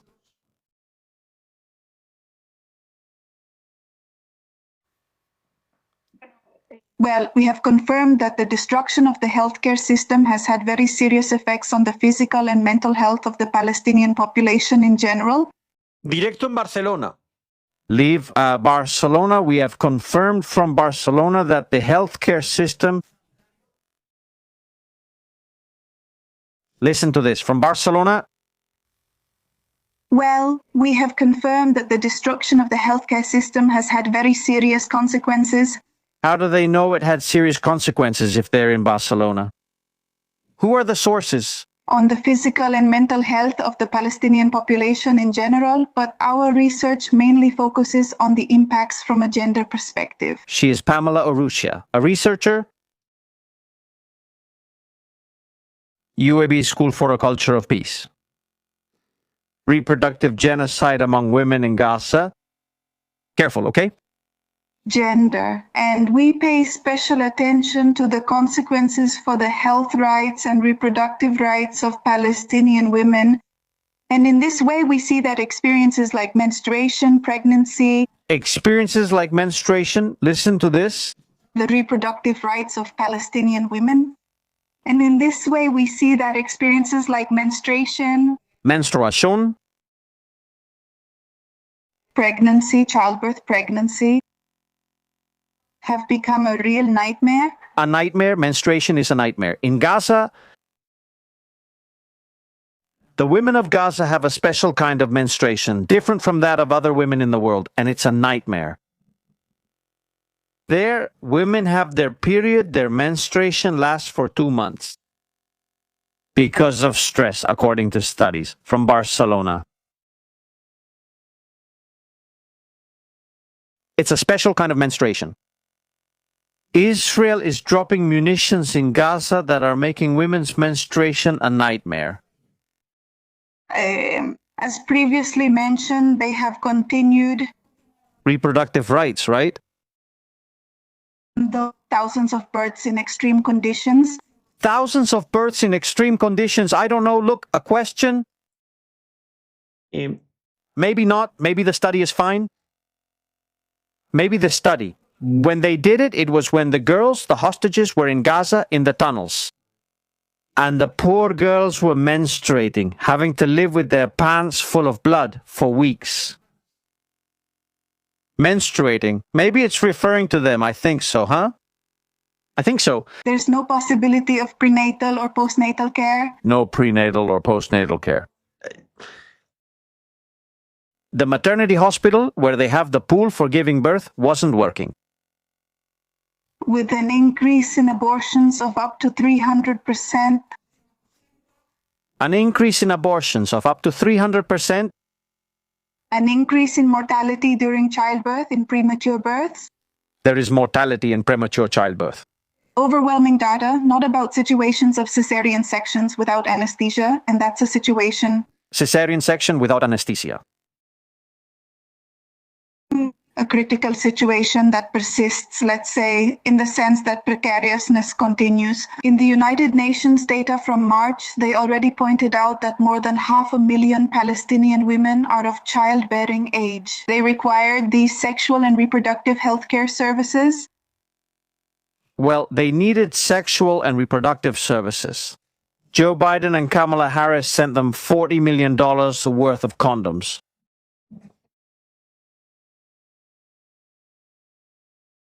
Look, this is going to get interesting.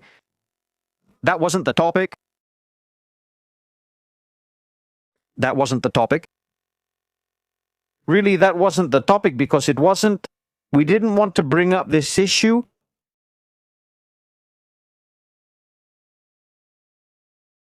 But we're going to bring it up. We're going to bring it up. We're going to bring it up. We're going to put it on the agenda.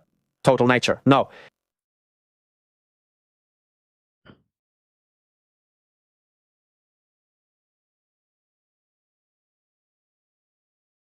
One moment, I'm getting it ready. This wasn't prepared. I saw it tonight on Baños' show. I was watching. Greetings to Baños, who I'm sure watches us from time to time. If not, send him the greeting later. Soon we'll be there with Baños chatting. I want to talk about this topic with him because I find it super interesting. It's striking, no doubt about it.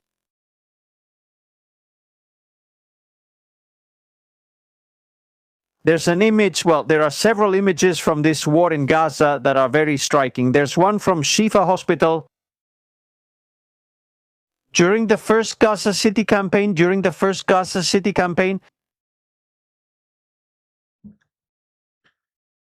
in which, and Said calls the hospital director and says, look, we have fuel, incubators, and baby supplies here, ready to drop them off at the corner of the hospital. You can go pick them up, no one will shoot, and the director tells them, we can't go pick them up because Hamas has forbidden us. On top of that, let's take a look at the birth-related equipment in Gaza as it was. If we remove a couple of screws from Gaza's birth-related equipment, we're going to find a few surprises. Inside the machines, a garbage bag with something hidden inside the little bag. Oh, surprise. The first toy for a newborn baby is a water gun. Obviously, as you can see in the incubators, in the so-called incubators. And by the way, did Israel take them? There were also gifts for the newborn because, of course, when a baby is born, you have to bring gifts, and some of them included some grenades, ammunition. The usual things you would give to a baby. It's just that then the machines don't work. There is a low birth rate. I mean, it's been terrible. There are no births in Gaza.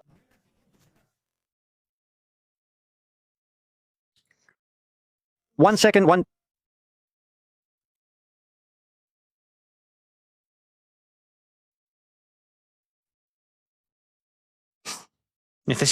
They need family planning assistance. That's what this is called.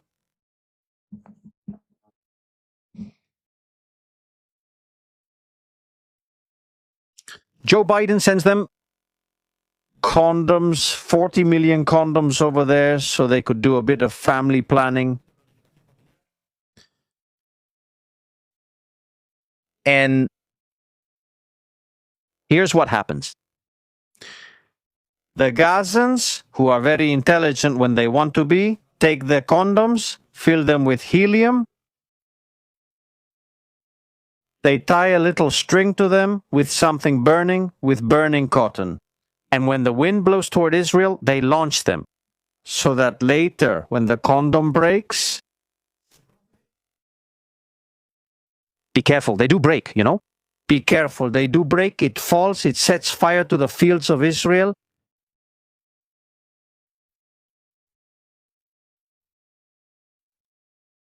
$40 million condoms. This is wonderful, truly wonderful. Israel took incubators from its hospitals during the Gaza war to bring them to Gaza.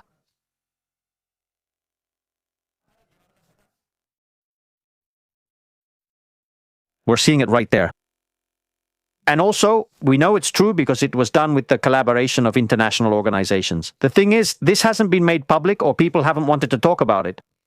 They've also been sent baby food, but the people from Hamas ate it. The poor things feel like little kids. Medical equipment. There are videos, there are images, there are so many images and atrocities from Gaza that we could go on and on about them. But something catches my attention. How is that possible? Well, the conversation, huh? So that they say they call me a propagandist, say some so-and-so pays you, that they pay you who knows how much, they say no, no, no. Here, when we say something, there is proof. You told me today that you have... Today you told me that in the pediatrics department you have children, that is the IDF coordination officer with the director of the Shifa hospital. What? In the pediatrics department you have children? Damn. Damn. We have premature babies. Damn. In the premature babies unit, we have premature babies.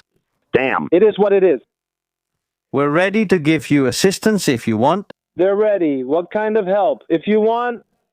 We're going to evacuate the children and the patients. The children and Magda, we're ready. We're ready to provide you with assistance. We're going to bring you incubators. What help is it if I bring you an incubator and put a... And we leave them at the hospital door? Does that help you now? Already? In the hospital neighborhood? Oh, in the hospital area. And meanwhile, the kidnapped people were dying in the tunnels? Says the director. Yes, that helps. He says, you told me you have 37, right? 37, sí. Okay. Let me see what we can do. Okay. Jalin Yashuf. Is it Magdara Amal? Besides incubators, do you need anything else? Incubators. بدك كمان إشي غير الوقود. There are some children who need ventilators and need oxygen. There are many children who need oxygen. Okay. Okay. And I like that he understands what I'm saying to him. 37 incubators and 37 breathing machines. Incubators and 37 oxygen units.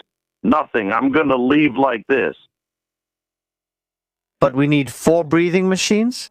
We need 4 breathing machines. 4 for the kids. For kids? For kids. For the kids. Yes, for the kids. Well, I see that. I'll see how we can handle the incubators and the oxygen. How the incubator and the oxygen can be handled. I'm the general director at the hospital. The hospital director says the illness and women are kept. And I am. The injured people, the patients, the children, protecting them, keeping them safe. This is my main job in the hospital and with the wounded. To the patients and children, protecting them. Giving them... And I'm calling to help you. Oh yes, he's going to have to go to jail. Todo. Everything. Despite the difficulties, we'll try to help you with everything we can. And what about the hostages in the tunnels? And one of the doctors who was at Shifa, one of them, whether it was Nasser at Shifa or one of those, had hostages in his house. I'm going to try to help you. I'm going to help you protect the wounded patients, thanks to the wounded and the patients. Thank you, Musabin. He says. Also to the hospital, says the director. Also to the hospital workers, to the hospital staff. He says, yes, and also to the nurses. It's okay. It's okay. He says, okay.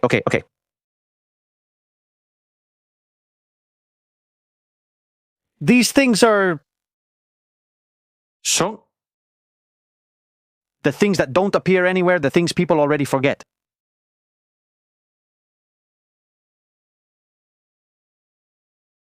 In fact, look at this. That's why it's very easy to talk from Barcelona and not go see the place.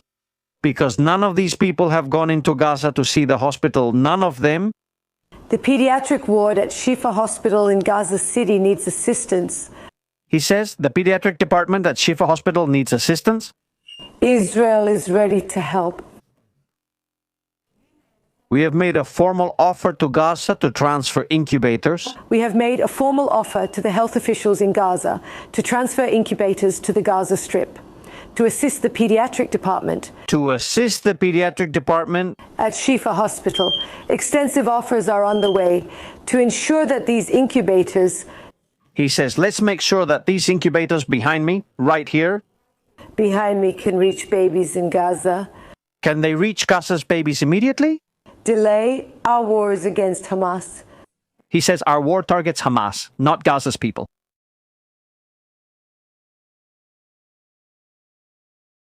I'm just putting this out there. I'm not... Maybe it's a lie. It's just that later. It's just that later. The incubators shown in the Gaza video are the same ones seen in Israel. They either buy them from the same place or they're from Israel. I'm not sure. Some of them, the disinformation war is brutal, but they put this in the media. In Spain, more missiles are coming, by the way. They put this out and people believe it. Let's continue, okay? In extreme conditions with no possibility of pre- or postnatal care, with an increase in abortions of up to 300%, an increase in mortality during childbirth, in premature births, overwhelming data. Why don't we do a study? What's this girl's name? I don't know your name, but I wonder if you've considered this in your research, which I'm sure is excellent, and I'd love to read. Also, please email it to me at info@estrategiamilitares.com. Seriously, I mean it. I would like to read it to have a more complete view of this whole story, about what you're saying here. I don't know if you've taken the quality of the water into account. Because the sanitation, sewage, and civilian infrastructure in Gaza has been destroyed by Hamas to take the pipes and turn them into rockets. I don't know if you've mentioned that not everyone has access to quality food because they have to pay a commission to Hamas. And that makes it so people can't access quality food. I don't know if you've talked about the air quality caused by the amount of clashes and fighting inside Gaza, the bombings, mortars, fires, which were also started by Hamas-affiliated Gazans to try to hide from the drones. I'm not sure if you've mentioned something that exists. Monogamy. Gaza is a strip where no one new comes in. Everyone inside ends up marrying within the families, and there are cases of malformations and monogamy. And the thing is, we're animals, even if it doesn't seem like it. There are animals that are smarter than us. At least they don't kill each other. Goodbye. Affect. It affects the quality of life. It affects a lot of things. But even so, look at how things are. Every year, the population level in Gaza has been growing, even during the war. It's said that people have the most children during war, and that's been true in Gaza. About cases of C-sections without anesthesia. And it's a critical situation that hasn't changed, that persists, let's say, in the sense that the precarious conditions continue. In the United Nations data from March. Thank you. There's something that stands out. Missile headed for Eilat, they're firing at Eilat again. There's something that stands out. The number of hospitals in Gaza exceeds the number in the community of Madrid, Spain. Endogamy, monogamy, yes. Endogamy, yes. Excuse me, monogamy, yes. See, no, it's because... Today I'm having a brutal day of polygamy, endogamy, and monogamy. Today I met a guy, I'm going to tell you... This, I find it incredible.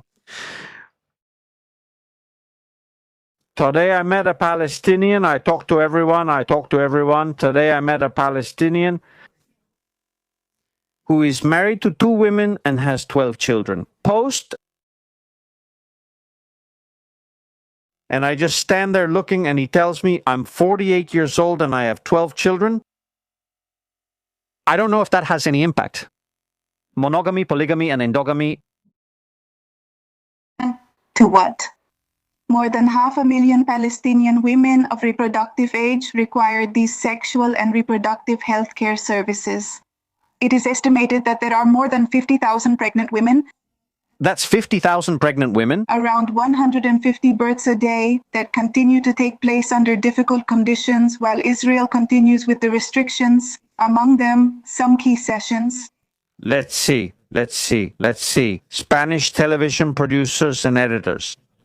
The fact that there is trash and dishes on the floor isn't because Israel is bombing Gaza. It's because they're dirty.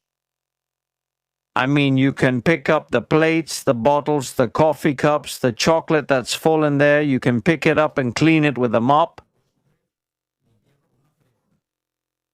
The cigarette butts that you also see on the floor, you can pick those up and remove them too. That's not Israel's fault. That's just being dirty. Key in providing sexual and reproductive health care. A doctor with Doctors Without Borders. Doctors Without Borders, Shame Without Borders, Monogamies, Gynecological Strategies. Thank you. Polígamos, Visolante Endogamic.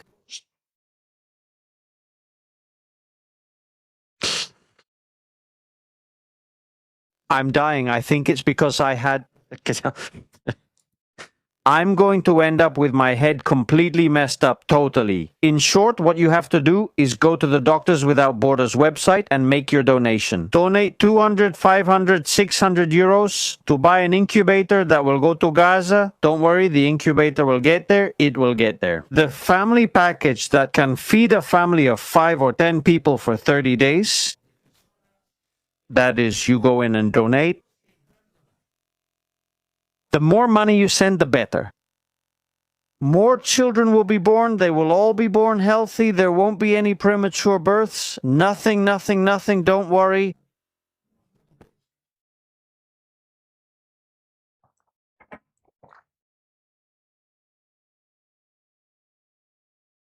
They called it the flood of Al-Aqsa, didn't they? Yeah. Al-Aqsa got flooded. Well, I remember the video they showed us where they put 7 babies in an incubator, one on top of the other, just to make the video. And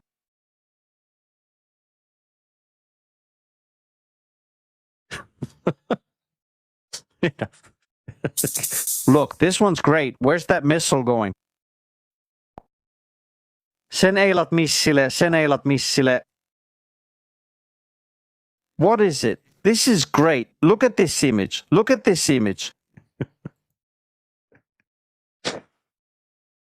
Huh? I mean, look at this image you're about to see here.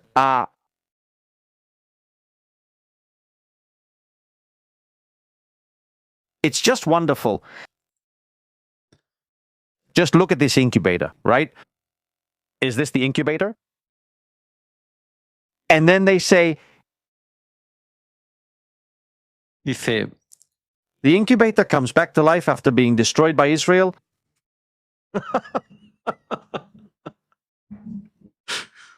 So yeah, the incubator revives after Israel destroyed it. And here they are handling the incubator, opening it from the inside through, checking that it's getting power, but it was destroyed. Look at the incubator. The incubator is, look at the bullet holes. The incubator has some bullet holes. Fire. Look. It's even been burned. It's been burned. The windows are broken from the explosion, from the force of the explosion. The incubator is broken. It's such a dirty game, so terrible. They're so evil. They put 5 babies in there to make a video. I just can't show the picture. People who have been following the channel for a while will remember this. And you think, oh my God, right?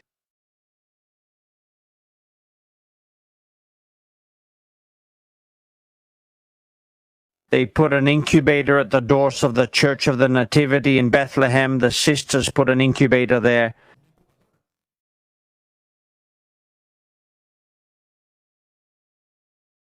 It's incredible. Haven't we sometimes talked about the role of the church in the territories of Judea and Samaria, the religious congregations that are there? One of these days we have to talk. We really do. We have to talk. And really talk, I mean really talk, about the church's relationship with the Palestinian Authority.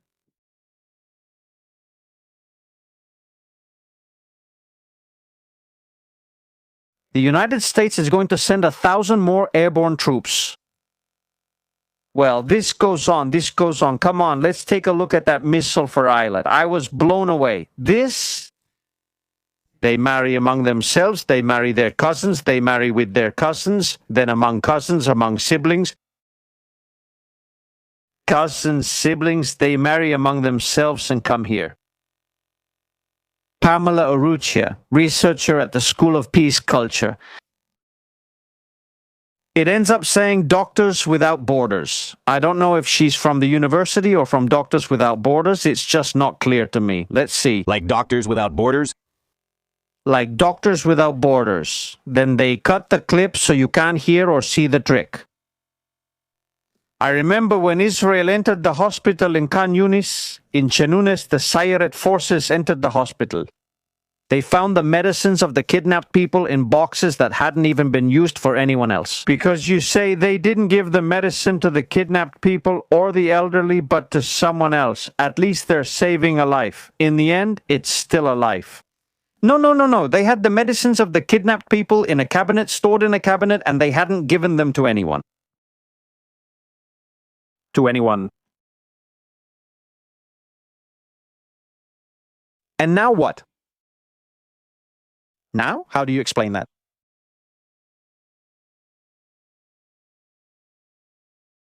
How do you explain it? You say, well, you didn't give it to one or to the other? No, they were there in boxes. They stay in boxes. We don't know for whom or for what.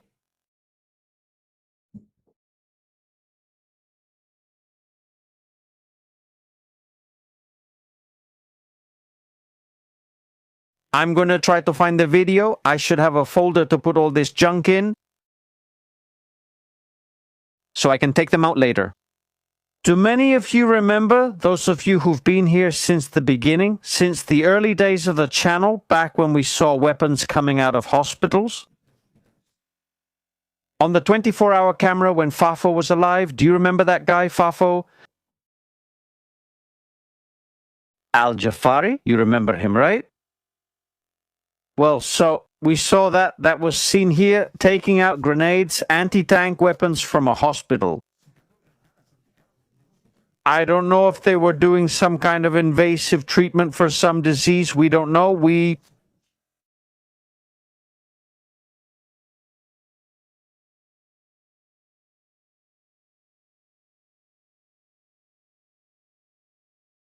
The Nasser Hospital, oh my God.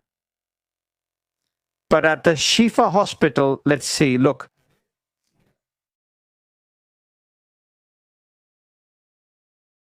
Pamela, listen, Pamela, don't go yet. Pamela.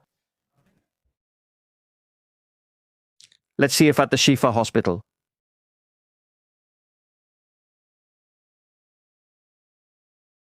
Let's see if what happened to them there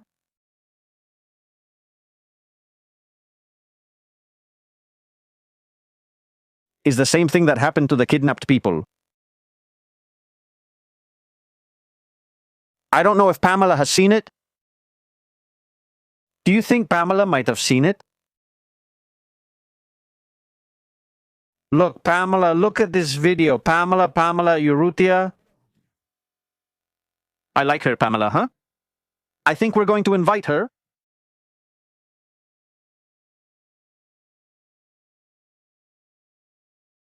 What do you think? Should we invite her? Should we invite Pamela?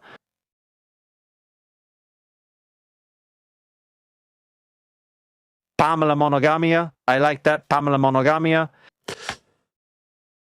Let's see. No, the thing about endogamy is true. It's real, okay? The thing about endogamy is true. And the thing about polygamy is also true. Absolutely, 100%. 100%. Which it is. Look, Pamela, maybe what happened at the hospital involved things like this. Look, Pamela, let's start from the beginning. October 7th, Pamela. Hallelujah. Camila, hallelujah, Camila, hallelujah, hallelujah, Camila, hallelujah, Camila. Look, Pamela, to the hospital. Sifa? Look at them, Pamela. So happy on October 7th.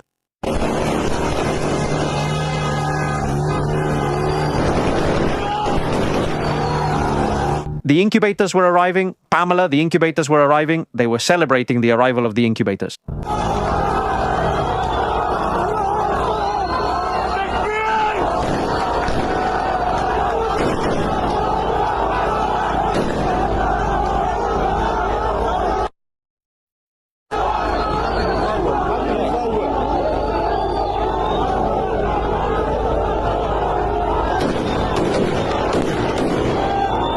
Pamela, how do you see it? How do you see the ambulances arriving? How about Sifa, huh? The incubators? Pamela, the incubators? Wait, Pamela, wait. Look. Maybe the same thing happened to them as happened to those people. They went in and never came out. Maybe the ones they're dragging along, being kidnapped.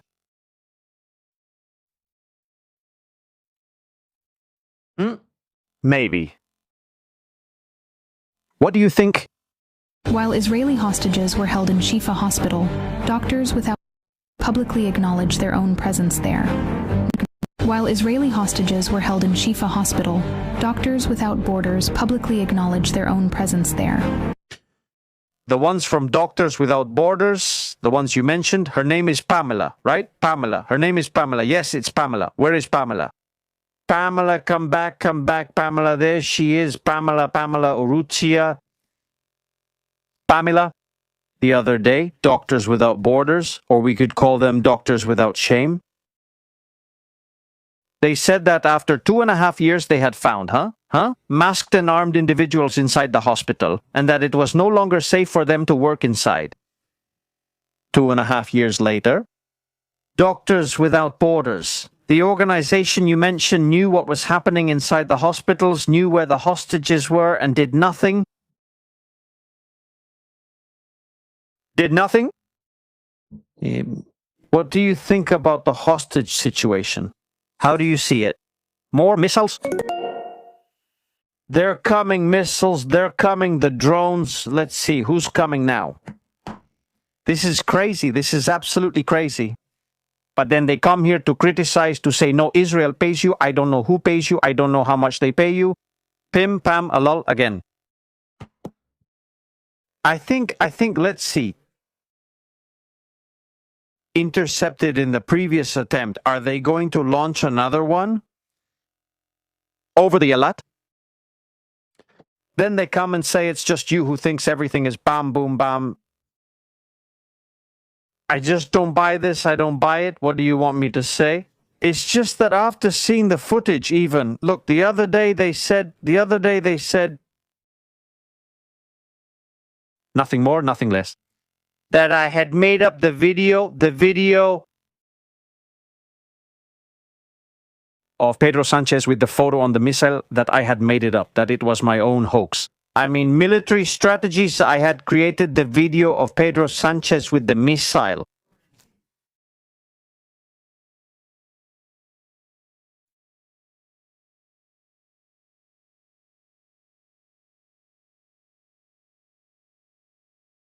Look, Pamela, I'll just show this frame. I can't play the video. As you know, it doesn't work well.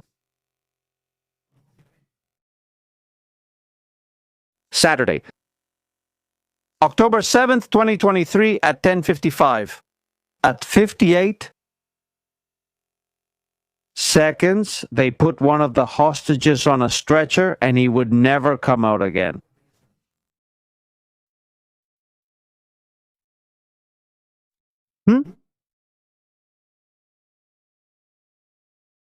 But then comes the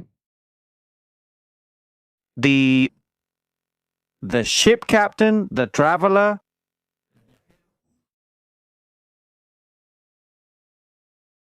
saying Israel is bad because it has destroyed hospitals. But then he calls on Israel to send incubators to the same hospital where they had massacred their people. Thanks to the same place where Noah Marciano was executed,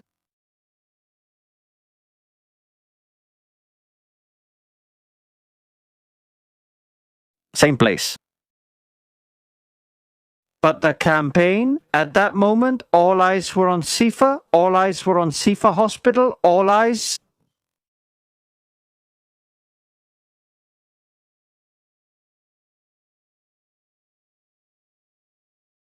According to reports, 14 points. Simplified plan offered to the United States. All sanctions against Iran are lifted. Iran commits to end its nuclear weapons program and gets help for a civilian nuclear program. Iran stops funding its terrorist allies. Hormuz remains open, and missiles will be discussed later. This is a lie. That's a bluff. A mega bluff.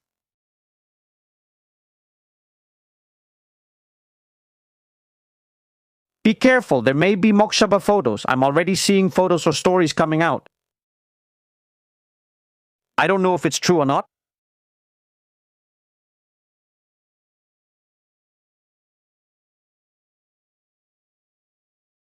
But there's an image of Mokshaba out in the open. I don't know if it's true or not. I have no idea. I have no idea.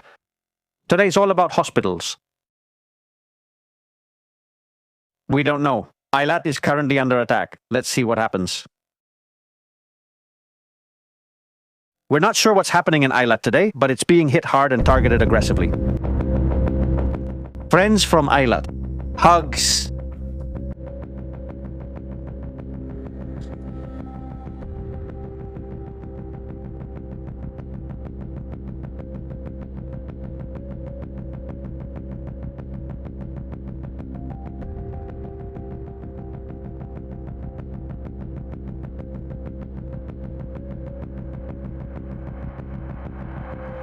Right now, Israel under attack, southern area, Eilat.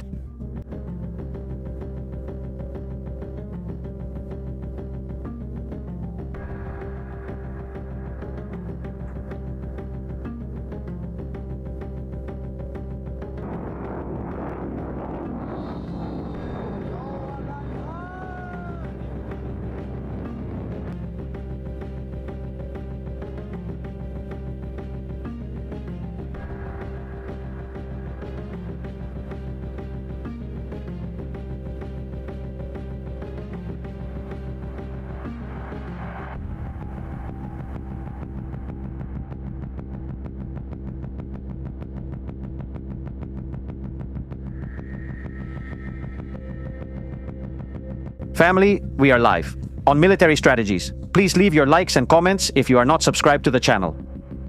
The B-2s have destroyed the missile city, the one in Yad, one of the most difficult, the granite missile mountain.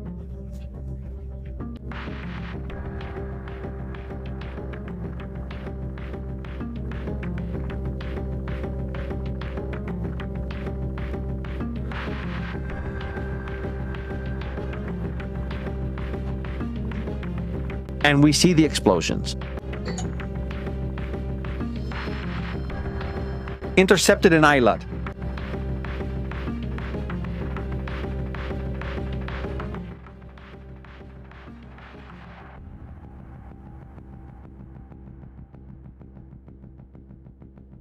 I think they said yes. I just got a notification that you can go out now. I'm not sure if it's from the last one or this one. Any damage in Israel today?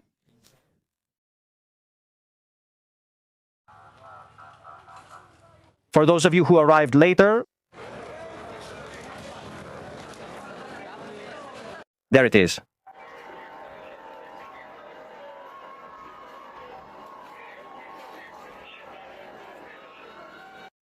That's how war is. That's how things are. Okay, it's from the other missile. They're still in the shelters in Eilat. People are still in shelters.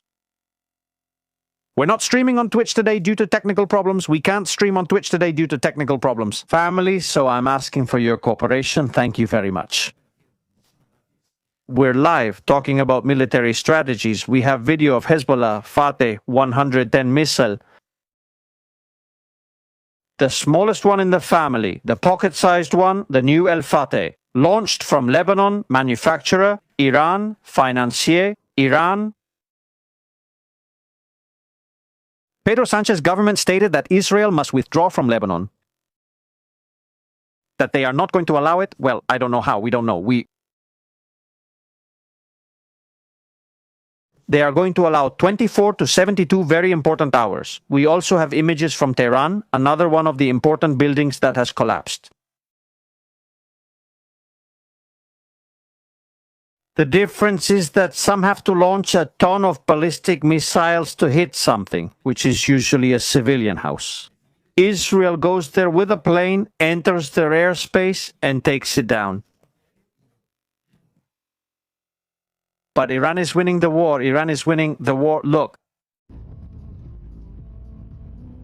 Is winning. Iran is winning. It's undeniable. Fateh missile, Hezbollah. Let's take a look. This is the one with a range of 200 kilometers launched over the northern area of the Sea of Galilee at an air defense site. There they're putting in the fuse. The fuse, what you see here, is the impact fuse that causes the explosion on impact. That's the Fateh. A short missile, it's a smaller version of the Kaibar. And there we see the launch.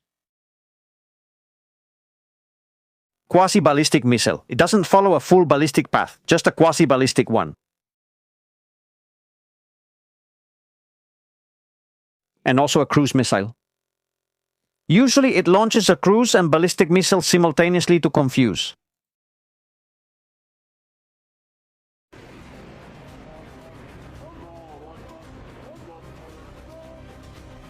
They're crazy. Every time they launch one of these things, they go wild, as if they were taking some kind of substance that makes them go crazy.